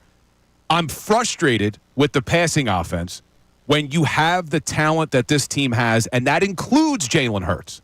I don't think Jalen Hurts is a bad quarterback. But when I look at what this offense has done over the 9-game winning streak, yes, 9-game winning streak, so I'm putting it into perspective, they should not be 31st in the NFL in passing. They shouldn't in average yards per game. And the people out there who are going to argue, well, it's because they run the ball so much, you could say the same thing about the Packers. They're 31st in the league in pass attempts. They're not in the bottom of the league in passing. They're 11th. You could look at the Baltimore Ravens. They're 27th in pass attempts. They're number 5 in passing yards. You can look at the Detroit Lions. They're 23rd in pass attempts. They're 4th in passing yards. And those 3 teams I just mentioned are also in the top 5 of rushing. And the Ravens have how many losses? This isn't about the regular season. It's about the playoffs. It's about the playoffs, I get man. it, but it counts that they lose games, even though their numbers are lofty. The Eagles don't lose games. Listen, you just said it. There's an ebb and flow to the regular season. The reason the Eagles weren't up for the Panthers game was because it was the Panthers. So I'm not going to just put my head in the sand and say, well, they're 10-2 or 11-2, so it doesn't matter. They're going to have to play tougher teams in the playoffs. You can't be one-dimensional. As good as this rushing attack is, you have to be able to throw the football. I get it, but we've seen Jalen Hurts perform before in a playoff situation where he's throwing the ball. So we just can't say, well, put a blanket over it. It's not going to happen. Well, that's why the reason I'm bringing light to this, and the reason why I think the team is bringing light to this, is because it can improve. If they had Trent Dilfer as their quarterback, then I would say you should pound the football. Who cares that you're 31st in the NFL? You got a game manager. Jalen Hurts is not a game manager. He's a very good quarterback. A.J. Brown is one of the best receivers in the league. Devontae Smith's in the top 15 of wide receivers in the NFL. So what I want to see them do down the stretch is really focus on getting that passing offense up to par. Would you agree, though, Mike? Would you agree that if they have the rushing attack that they have now and they can complement it with a really effective passing offense, it makes it more likely that they go to the Super Bowl? It would be dynamic. However, what I know is that game manager has been working. All right, so all right, let's get to Jalen Hurts, who either walked out of the press conference. We don't know. We don't have the video that we're showing you here, but he had another Jalen special. He coined a new phrase. So here's what he was talking about with the pass offense being not sterling yesterday. Accept where you are, be in the moment, but also yearn for more and let the unsatisfaction fuel you for more. I think that's always a fair place to be. And so, we know there's more out there for us. And we're in pursuit of trying to find it. Take two more. What's it going to take to get the passing game started? Okay, that ended it. Yeah, so you heard two more. That comes from the Eagles media and people. Then the next question was asked, and he's gone. And the question was from Tim McManus asking about the passing game, and he gets up and walks out. So he went synchronicity, and so let's, in honor of Jalen, rock it, Ray. Let me hear it. A little rock action. There we go.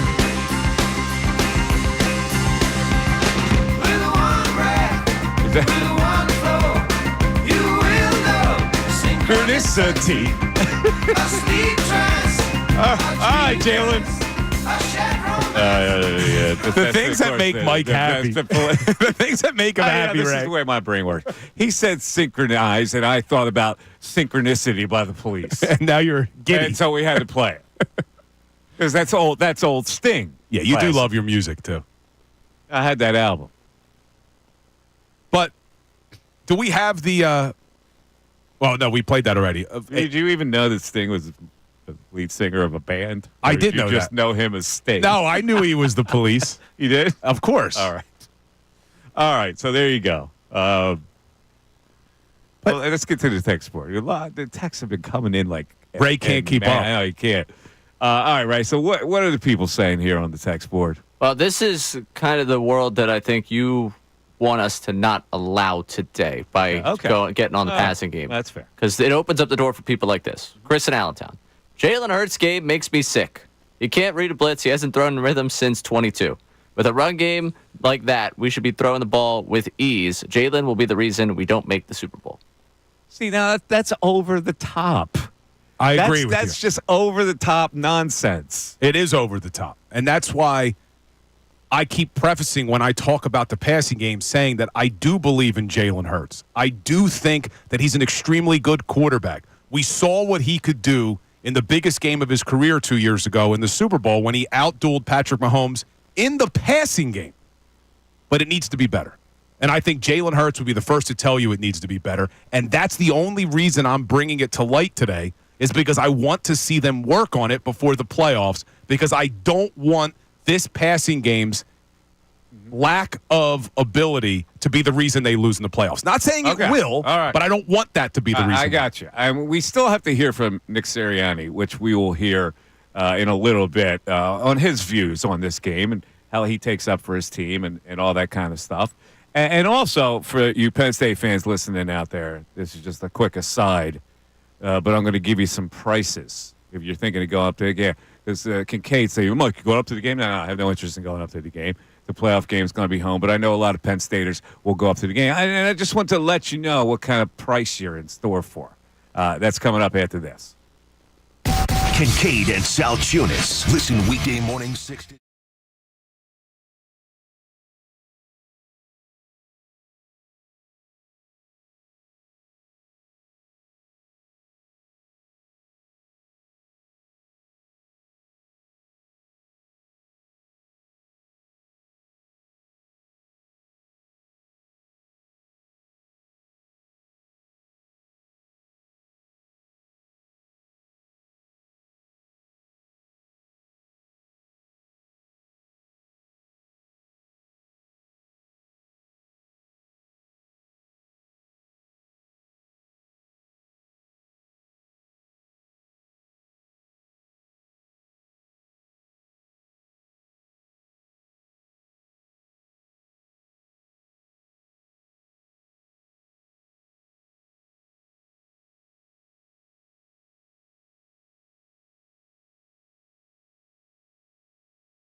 17 on the Mike Missanelli Show. All right, just before we get to the comments from our esteemed head coach, Nick Serriani, I know a lot of people are interested in the Penn State game that are listening out there, right?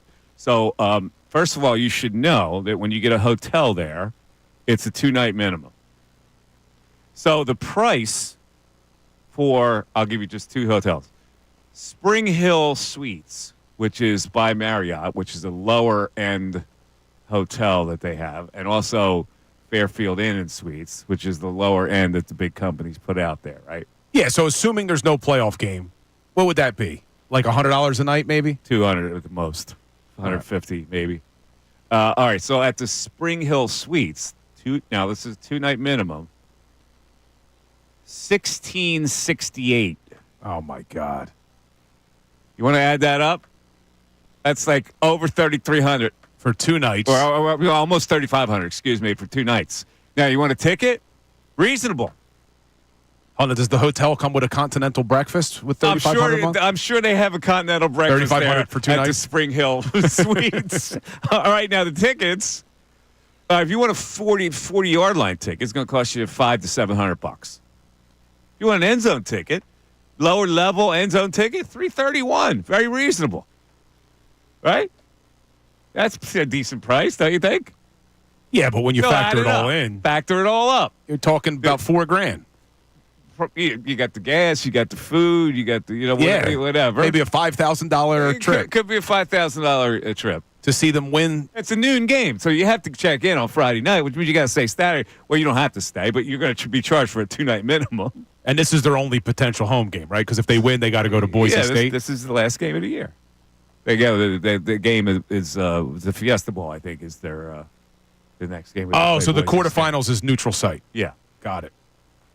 Yeah, I wouldn't do it. You're not doing it. Yeah, they would go to Boise State. Boise State's the lower ranked team. Come on, they play their home game. How could they play? Got it. So all the quarterfinals games are neutral sites because they're bowl games. Yes, correct. Yeah, I wouldn't spend the money. You're not going, you said, right? No, man. I would have to get up at 4 o'clock in the morning to get on the road by 5. The traffic that will be coming into Penn State, that's a miserable day. I did that one time. They played Ohio State. They lost, I'm assuming. Of course they did. This is going to Rob in Minnesota. Rob, you're on 97.5 The Fanatic. Rob. Hey, how you doing? Let me take you on speakerphone real quick. What's up, Rob? Can you hear me? I got you. All right. So let me get to my little notes that I took that I wanted to stress you with. All right. So here's what my comments are.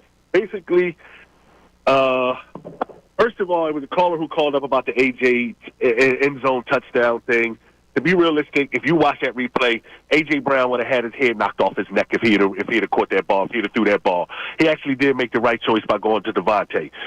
I think Jalen is very hesitant, and he processes slow sometimes. That doesn't make him a bad QB. I just think sometimes he processes reads a little slow, so when we're seeing them open, it's already too late. Yeah, I mean, that's fair. Rob, it's a fair criticism. I'll give you an example. Do any of you play Madden? I know you probably don't, Mike, but do any of you play Madden? If you play Madden, you understand what I'm talking about. If you process slow, you throw interceptions, or you get sacked a lot, or you just miss your play. You play Madden, Bill? I used to be a big Madden guy, not in the last decade. How about you, Ray? You play Madden right now? Yep. Ray plays it, so he knows exactly what you're talking Ray, about. I understand what I'm talking about. You process slow, you miss your reads, and sometimes it'll lead to interception. So I think he's holding on to the ball. Just like Bill said, I think he's holding on to the ball because he doesn't want to make the mistake of turning the ball over because he's processing slow. And lastly, I just want to say this. I told everybody last week that Carolina game was going to be a stinker. When I seen the money line on it, I was like, this is going to be a stinker. We'd be lucky if we win this game. Yeah, well, you're right. I should have pounded Carolina on the money, but I didn't want to, I didn't want to do that bet against the Eagles. But we both, Bill and I both said that we'll take the points. It's going to be one of those games. Yeah. And look, and stink game. Really, it's a stink game. You can't get human beings up. We're supposed to beat this team by 2 touchdowns. Now, in a perfect world, you go, okay, I can't pay attention to that. But they do. They're humans. They do. And I said this last week about Carolina. They're not a good team. But whether it's because teams play down to them or they're playing better, the last 4 games, they won 2 of them. The Chiefs game was close. The Bucs took them to overtime. So it's just a reality of the NFL, but I'm not overreacting to what you saw against the Panthers. I expected that type of game. I just want to see this passing offense perform the way they're capable of performing. Maybe that's the way we need to word this so people understand. I'm not hating on Jalen Hurts. I'm not hating on this Eagles team. I just want the passing offense to perform what they are capable of doing. There's a lot of good weapons. Jalen's a good quarterback. They should not be 31st in the league. That's it. I got you. Mic drop. But I think you're Quasimodo in the tower ringing the bell of alarm. I'm not trying to sound. I know there are people. By the way, they opened Notre Dame this weekend. What after it was still closed after the fire? Yeah, the grand opening this weekend. Trumpy was there, wasn't he? I don't know. I didn't see. I didn't know they opened it back up. I saw they opened it. I thought Trumpy was there. I didn't realize that it was still closed. Second time after he's the been fire. in the church, by the way. I've been there a couple times. Maybe the first. You ever been there? You ever been to Paris? No. I've been there a couple times. A couple times. Listen to you. Yeah. Smell Very you. cultured. Mr. Bill walking down the Champs-Élysées, right? I guess so. What were you Big doing in baguettes, Paris? Well, I studied in law school. I studied abroad in Italy. You studied abroad? Yeah, so in law school. Temple Law School does a summer program in Rome. So on the way to Rome, I stopped in Prague. You know how to speak Italian? No, I can't. I went to visit my family in Sicily, and it was just a lot of pointing, feeding me, and hugging and thumbs up. I couldn't So you went to Paris on a leisure? And then on the way back, I stopped in Paris. And then I went to Paris a few years back for just a vacation. Look at you. Around the holidays. Who would have known that you were a Parisian cultured man? I've been a lot of places, Michael. You don't know much about me, I guess. Mike always says I didn't listen to him. He doesn't know anything about me. Yeah, Ray, would you have guessed that he would have been to Paris a couple times? Absolutely not. I've been to Paris a few times. I've been to Greece a bunch. I've been to Italy a few times. You married a Greek woman. Yeah, so we went to Greece a That lot. doesn't count. Greece and Italy feel like logical places Got for it. you to be. I've been But to Paris doesn't I've really been to strike me Greece as your too. place. Yeah, Greece is nice. Prague was an interesting place. I was in Prague, too. I'd like to go to Prague. Yeah, it was nice. I can see Bill like sitting down at a fancy fresh restaurant where they hate Americans anyway, and seeing you stumble across the menu trying to pronounce the entree. Was that what happened? No, so what you got to do is don't wear shorts, dress nicely with longer pants. What'd you order, Bill? And they don't expect you to be American. Remember what you ordered? I don't remember. I got to be honest, I wasn't a huge fan of the French cuisine. I mean, I think Italian food is far superior. Too foo-foo for you? Yeah, a little bit. Well, I'm not a big fan of ham. They put ham on a lot of stuff. I'm just curious. Did you go with like the sweater draped over your back, tied? No, but I think I did rock the scarf when I was there. But I did what I told you. I like to fold it and tie it in that area. I think I got some pictures, actually, if you want to see them during the break. I'm good. Thank you, though. Yeah, I'm good, too. We're going to prep the last Chocolate segment. blue, no protein shakes. 610-632-0975. Back after this. Fanatic Sports Update. They did win the game. I'm Ray Dunn. This update is brought to you by Bradford White Water Heaters. When you need a new water heater, choose one that is built to be the best. Choose Bradford White. The Eagles won their 9th game in a row, tying a franchise record with a 22-16 victory over the Panthers. Saquon Barkley broke the team's all-time single-season rushing record in the game. That was the good, the bad. The Birds let a touchdown the final minute of the game that it would have at least tied it for the Panthers, and the passing offense struggled. A.J. Brown said post-game that passing was the offense's biggest issue, and Jalen Hurts addressed his wide receivers' frustration. It ain't about solving anything. Everybody has a reason to want more. You know, it's a fair desire of being in fullness of what we can be, because we've done it before. Just got to build, got to progress, have to find a way to come together and come in sync as a unit and play complementary ball.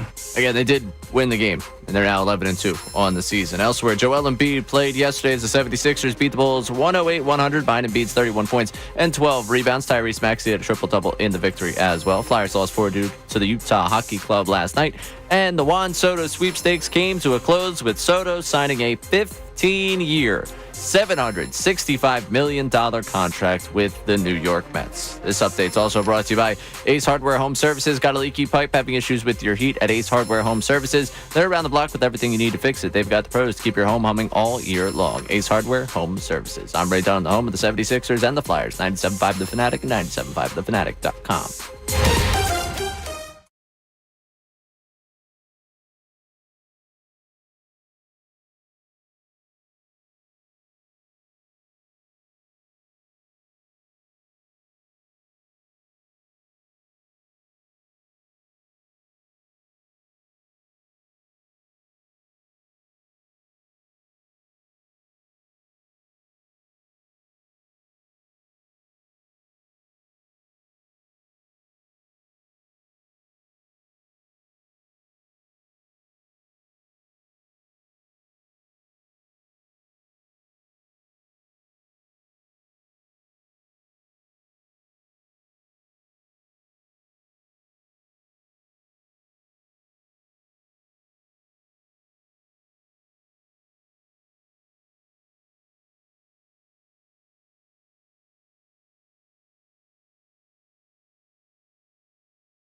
right, a couple newsy items here for you. First of all, in the world of sports, looks like the Phillies have signed right-handed pitcher Jordan Romano, who once was a Toronto Blue Jays closer.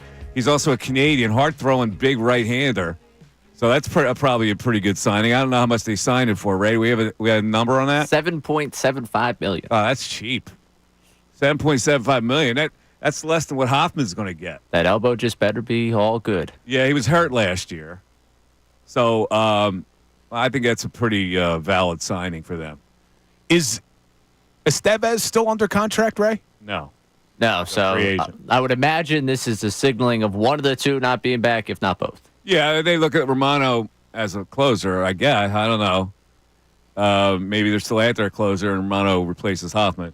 Remains to be seen. And also, the bigger news in the news industry is that a person of interest in the killing of United Healthcare CEO Brian Thompson has been arrested. His name is Luigi Mangione, 26.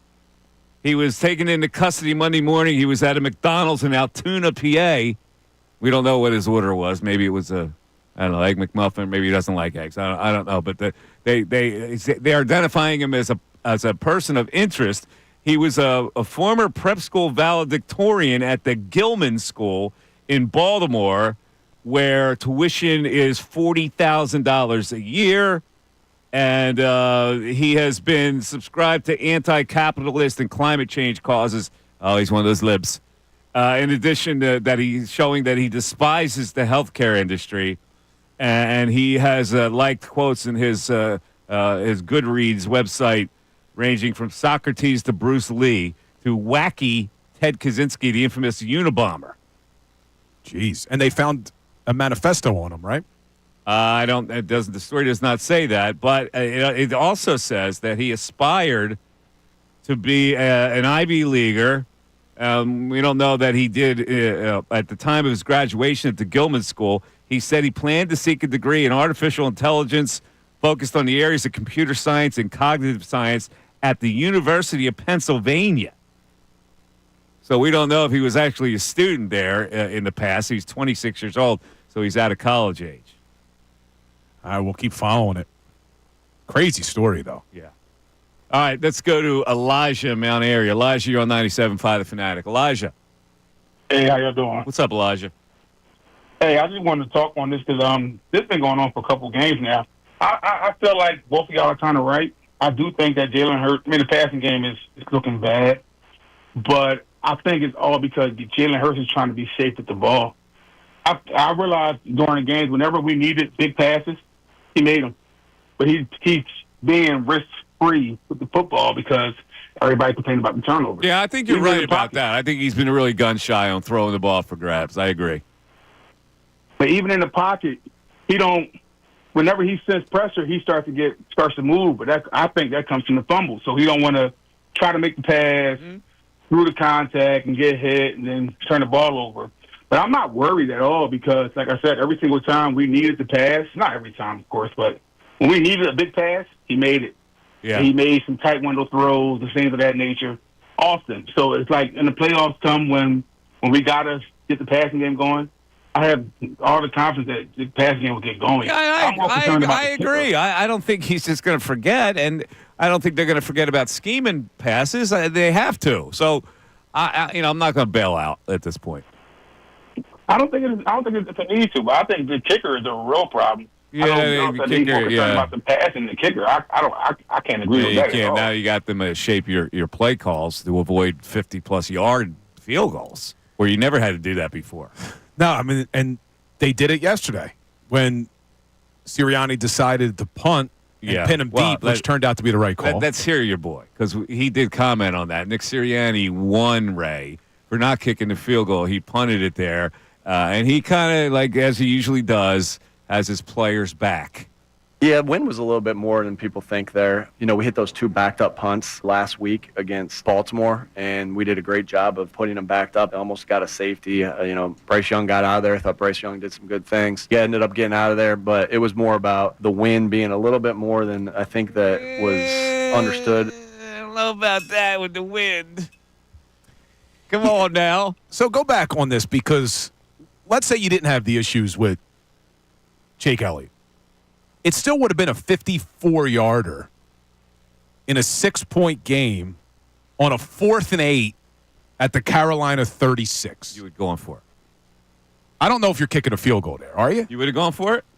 Oh, in the past, they would have. See, like 54 yards for Elliott in the past has been money. Well, he was not this year. He came into the season 50+. He was 70%. So I think that maybe I would have played it the exact same way. You got faith in your defense. You're going up against a bad Carolina Panthers team. Why not punt? Well, then why not say that and then don't say the win? I think he was covering for Ellie a little bit. Well, I could have covered him for him by saying what you said. Yeah, he probably could have. I mean, I don't think I'm going for a 4th and 8. All right. From the 36, but I do think. But see, this actually brings you back to the 2nd and 8. They get a delay of game penalty, and then on 2nd and 13, they throw an incomplete pass. I don't understand any delay game penalty, by the way. No matter who, I just don't get it. Come on. All right, so let's go with Nick because I want to hear Nick about the passing game being limited, and then we'll get his message to the team, which is the intention is to inspire everybody with his message to the team and to help you out, Bill. I liked the message to the team post game. Okay, so let's first hear the pass game being limited. You know, we did the things that we needed to do to win today. We'll look at the tape. It's hard to say off the, just watching it. But, everyone's going to have a part of that when you don't pass it the way you want to. But, again, I'll have to go watch everything. We're definitely capable of playing better and coaching better in the pass game. All right, that's all you're going to get. That's all you're going to get from him. But now I like his message to the team, which is always quality. So let's go with Nick Serriani for Ray. Enjoy the victory. Don't be a prisoner of your expectations. Prisoner of your expectations. But we got a lot to clean up. There's no doubt about that. And so enjoy it for the night. I can enjoy it for a couple hours because I'll go home and I'll start watching it and looking at that. Those guys can enjoy it for a little bit longer because we got to get back to work tomorrow. And one thing I said to him is remember how it feels when you lose. And I think I might have said this to the coaches. And how much it hurts when you lose and how down you are when you lose. You got to enjoy a victory no matter what the expectation was. My expectation it was just going to be a hard game because this is a team that keeps getting better with the Carolina Panthers, and so enjoy it and put your head down and work. And then what I said to the guys is everybody has the will to win, and we all want to win, but are we all willing to do the things that winning requires? And I think that this team does, and that's just my way of saying to them, hey, it's going to be about the work again next week going to play the Pittsburgh Steelers. There you go. It's about the work, and don't be a prisoner to your expectations. Which, is advice for all you young people trying to get in the media world. Don't be a prisoner to your expectations. Right? Yeah. Sure. Yeah, he gave the same message in the post-game speech in the locker room. Yeah. Don't be a prisoner to expectations. Enjoy the journey. And the reason I like the message is I think it's a direct correlation to what you saw down the stretch last year. They were 10-1, and we kept saying, why isn't this team having fun? Because they kept looking for perfection, and I think that took its toll on the team. I like this message. Learn from your mistakes, but it's a fine line. Enjoy the journey. Don't be so over the top with we need to be perfect that you get so much pressure on yourself. I think this is a good message from the coach. Of course you would. He inspires us all, that message. Come on. You're gonna. I know you don't. I'm the smartest coach in the world. You don't like the coach. That is a great. I think he's. That's a great message. I've learned to like him. Dog mentality. I think it's. Here's what Mike wanted. Right up there with Benjamin Franklin and Socrates. I'm going to give you a prisoner of your expectations. I'm going to give you the post game speech Mike wanted. You ready? All right, men. What a win that was for us, men. It's destiny, men. And we're going to run wild all the way to New Orleans, men. Oh yeah. That's what Mike wanted, the Dan Campbell approach. I knew that will tell. That gets Coach of the Year. He waited until that gets Coach of the Year. But Sirianni gives a really good message. 20 minutes to get a Dan Campbell shot in. Oh, my God. Let's go to Joe in West Philly. Joe, you're on 97.5 The Fanatic. Joe. Hey, so Mike. My feelings is I don't think what Ray said. I don't think the Eagles are a run-dependent team. I just think they got a Hall of Fame type back, having a Hall of Fame type season. And that's going to, make any offense struggle. I mean, it's not like this is a regular season. I mean, he's talking about 2,000 yards. So I think any passing game is going to suffer in that case. And the fact that Jalen Hurts is not suffering as a passer quarterback. I mean, they're ranked 31st, but it's not like he's suffering in his quarterback statistics. And my thing is, AJ and Devontae both have missed several games this year. They haven't been on board since day one. They both have missed several games. And the fact is not like the other caller said, not that we have weapons, but it's a sad fact. There's nothing underneath these weapons. Every receiver under Devontae Smith could be a 5 on any other team or not even in the league. And Dallas Goedert, the injuries have caused him taking a leap at tight end. I agree with you. I agree with you. I totally agree. They haven't had a full complement of players, just like the Sixers with their big three. I'm sorry. No, that's all behind right, the two wide receivers is project, and the tight end behind Dallas Goedert. I mean, he's falling off a little because of injury and it's a project. And he might be out for the year, so they're going to have to figure something out. Yeah. So take a little steam out the offensive, capabilities. But like you said, Mike, timely. When it's time to make a play, they seem to have no problem. He gets the ball to AJ. He gets the ball to Devontae. It's not, Gordy has been in 22 and, other things. Or he runs for 35 yards, which broke their heart yesterday in the third down. Exactly. And he's as dangerous to that run game as thick line. It's a different to setting up the tackle your quarterback than to set up the tackle your running back. So I mean, he puts a fear out there. As a threat himself in that running game. That's a good call, Joe. I like it. If there was a call today, I might go with Joe. And we got Jeremy in Sicklerville. Jeremy, what's up? Mikey Mix. Mikey Mix. Oh, there he is. There's my man. I know. There we go. I told you, Mike. If you remember, I said do not overlook even the weakest team. This was my exact statement to you. Because if you did so, you could be disgraced. Did you dream that they would struggle? Yes.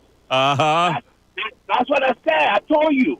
When you were saying, they're going to get kind of crushed, or I don't know what words you used, but you said, it's like, I'm recording like, the guys going to beat their weight, and it's an easy game. You might say it was an easy game. When I stopped you, I said no. Well, Bill and I both thought that the Carolina Panthers would cover the spread, that the Eagles would not beat them by a lot. So we didn't have a dream either, Jeremy. We weren't blessed enough to have the dream. Look, Mike, we have won this game, and the next game is also a win. And I will That's right, Jeremy. It's a dub. Yes, I will call you and let's say I said it. All right, now hold on a second. Now your assignment is to zero in karmically with the dream for the Steelers. Now, I'm counting on you. Yes, please do. Mike, 99%. Count on me, the 1% below. All right, now, what night will you have this dream? Can you predict when you will have the dream? Mike, I already had the dreams about the two games, and I had one last night while I was covering at work. And just, sitting in the couch, not sleeping, but, halfway, I had this dream last night already. We are covered. It is a win. Oh, so you've already had the win that they'll beat the Steelers, the dream. The Eagles are going to fly so high. They won't win. Mike, I'm telling you, it's not what I think. It's not what I think. We have said this over. Hey, Jeremy, I trust you. I'm telling you, you're in an area that I can't begin to understand, so I just defer. Mike, I went. Look, when I hunted back in Africa, when we say woods here, this is not forest. These are not forest. I'm telling you about forests that have been there since the beginning of time, and I'm saying that 2 weeks, 3 weeks to a month. Hey, Jeremy, listen, you don't have to convince me. You're not arguing with that. I'm not arguing with that. He seems to be some kind of a, he gets the medium vibes, and I respect that. Have you ever been to a medium? I have not. But yeah, he did. He called last week, Jeremy, and said they were going to win the next two. So he thought they would beat the Panthers and the Steelers. But I'm shocked because I want him to get specific with the dream and give us some more detail later this week. But Mike, we started the show, and the Eagles were a 4.5-point favorite over the Steelers. The line has moved. Yes, the Steelers favor. No. In the Eagles' favor? 5.5-point favorites. What? I don't know what's going on. Oh, my God. You kidding me? 5.5-point favorites right now over the Steelers. After that performance yesterday, they're 5.5-point favorites. Whoa. Might be able to give you a little bit on that. Apparently, Jeremy Fowler said Somebody that hurt? Pickens has a grade 2 hamstring strain. Well, no Pickens, but does that influence the line that much? I guess so. They won last week. They won Sunday. Really interesting. They're cooking. Maybe the passing game doesn't matter, Mike. I've been telling you that all day. Oh, by the way, Jordan Romano, we were being told, played for Team Italy in 2017. So if you got a vowel at the end of your name, Team Italy comes a calling. How come Missanelli didn't play I don't for know. him? No, they apparently didn't ask me back in the day to play for Italy. Well, good news for one Italian. He signed with the Phillies. Bad news for another. He was just arrested for killing the CEO of the United Healthcare. He had the Italian last name, too. Luigi Mangione. We know is he an Italian national of some sort? I don't know, but that name, Luigi Mangione, you would think. I wonder if he's related to Chuck Mangione, the famous trumpet player. That's what I was thinking, too, Mike. That's immediately what popped in my head. Well, Chuck is from Pittsburgh. My man was founded in Altoona. That's not that far. I don't think we make a connection with the Mangione family. Right. Did you know Mangione was a big trumpet player? Of course. That's also where my mind went as well, Phil. You're right. Neither of you guys knew about Chuck Mangione. He had a beard like you, and he wore a hat. Wait, did you play the trumpet or the sax? I played the trumpet. You played the trumpet. I wanted to play the sax, and my parents gave me a hand-me-down instrument instead of my brother had played. So it was either the trumpet or nothing. So my grandfather used to always say, this is how old school he was. You want to toughen him up? Give him a violin. That's what my dad gave to me. He used to say that his dad gave him a violin in South Philly because he would get beat up every time he came home, and it toughened him up by playing the violin. That was my grandfather's. That's such Italian logic. Yeah. Toughen him up. All right. Make him play the violin. Time for the closing arguments. Now, closing arguments on the Mike Missanelli Show. Brought to you by Lowenthal and Abrams Injury Attorneys. Injured in an accident, call 800-876-LAWYER or visit lowenthalabrams.com. It is amazing to me that in Philadelphia we could turn a win, the 9th straight win for the Philadelphia Eagles, into a terrible negative because they didn't pass the ball well.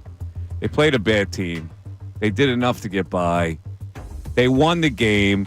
They're a 5.5-point favorite against the Steelers next week. They're still a good team. I am not buying that because they are lower ranked in the passing game, that this is the death of the Philadelphia Eagles when it comes to more important games. And while I'm at it, I'm sorry, you people, that God forbid I called the wide receiver a diva. I know I'm getting hammered all over the place. I will just say this. I don't care that he's a little bit of a diva. He should be a diva. He should want the ball, and the Eagle coaching staff should make it a damn priority to get him the freaking football. And, Michael, two things can be true, okay? You could agree that this is a good football team. You could agree that Jalen Hurts is a good quarterback. You could still have Super Bowl aspirations, but at the same time be objective, Ray, and critical of areas that you want to see the team improve. And that's where I am today. They are certainly capable of being better in the passing game, and that's what I expect down the stretch, because come playoff time, I don't want this team to be one-dimensional. Two things can be true. It doesn't have to be mutually exclusive. I love this. Two things can be true thing. This is in vogue. A lot of people say that anymore. Two things can be true, Ray. You see that on a lot of the ESPN type of shows. They do. Where they're debating back and forth. Bill has now picked it up. Yeah, well, it's the you're not wrong. And you're not wrong. And today we have created a drinking game with Bill where he says, obviously. Yes. Objectively. Oh, I'm Ray sorry. said. Objectively. That's why I threw it into the closing. Moore says, obviously. That's why I threw it into the closing. Objectively. We're See how I looking did? for an Yes. alcohol brand to sponsor it. I threw it into the Yeah, I know. closing. I noticed that you did that. I was just trying to Very good alert work the by Did you people. like that? Yeah. Yeah. All right. Everybody have a great rest of the night. And we'll be back at it tomorrow. Thanks for listening, everybody. Good night.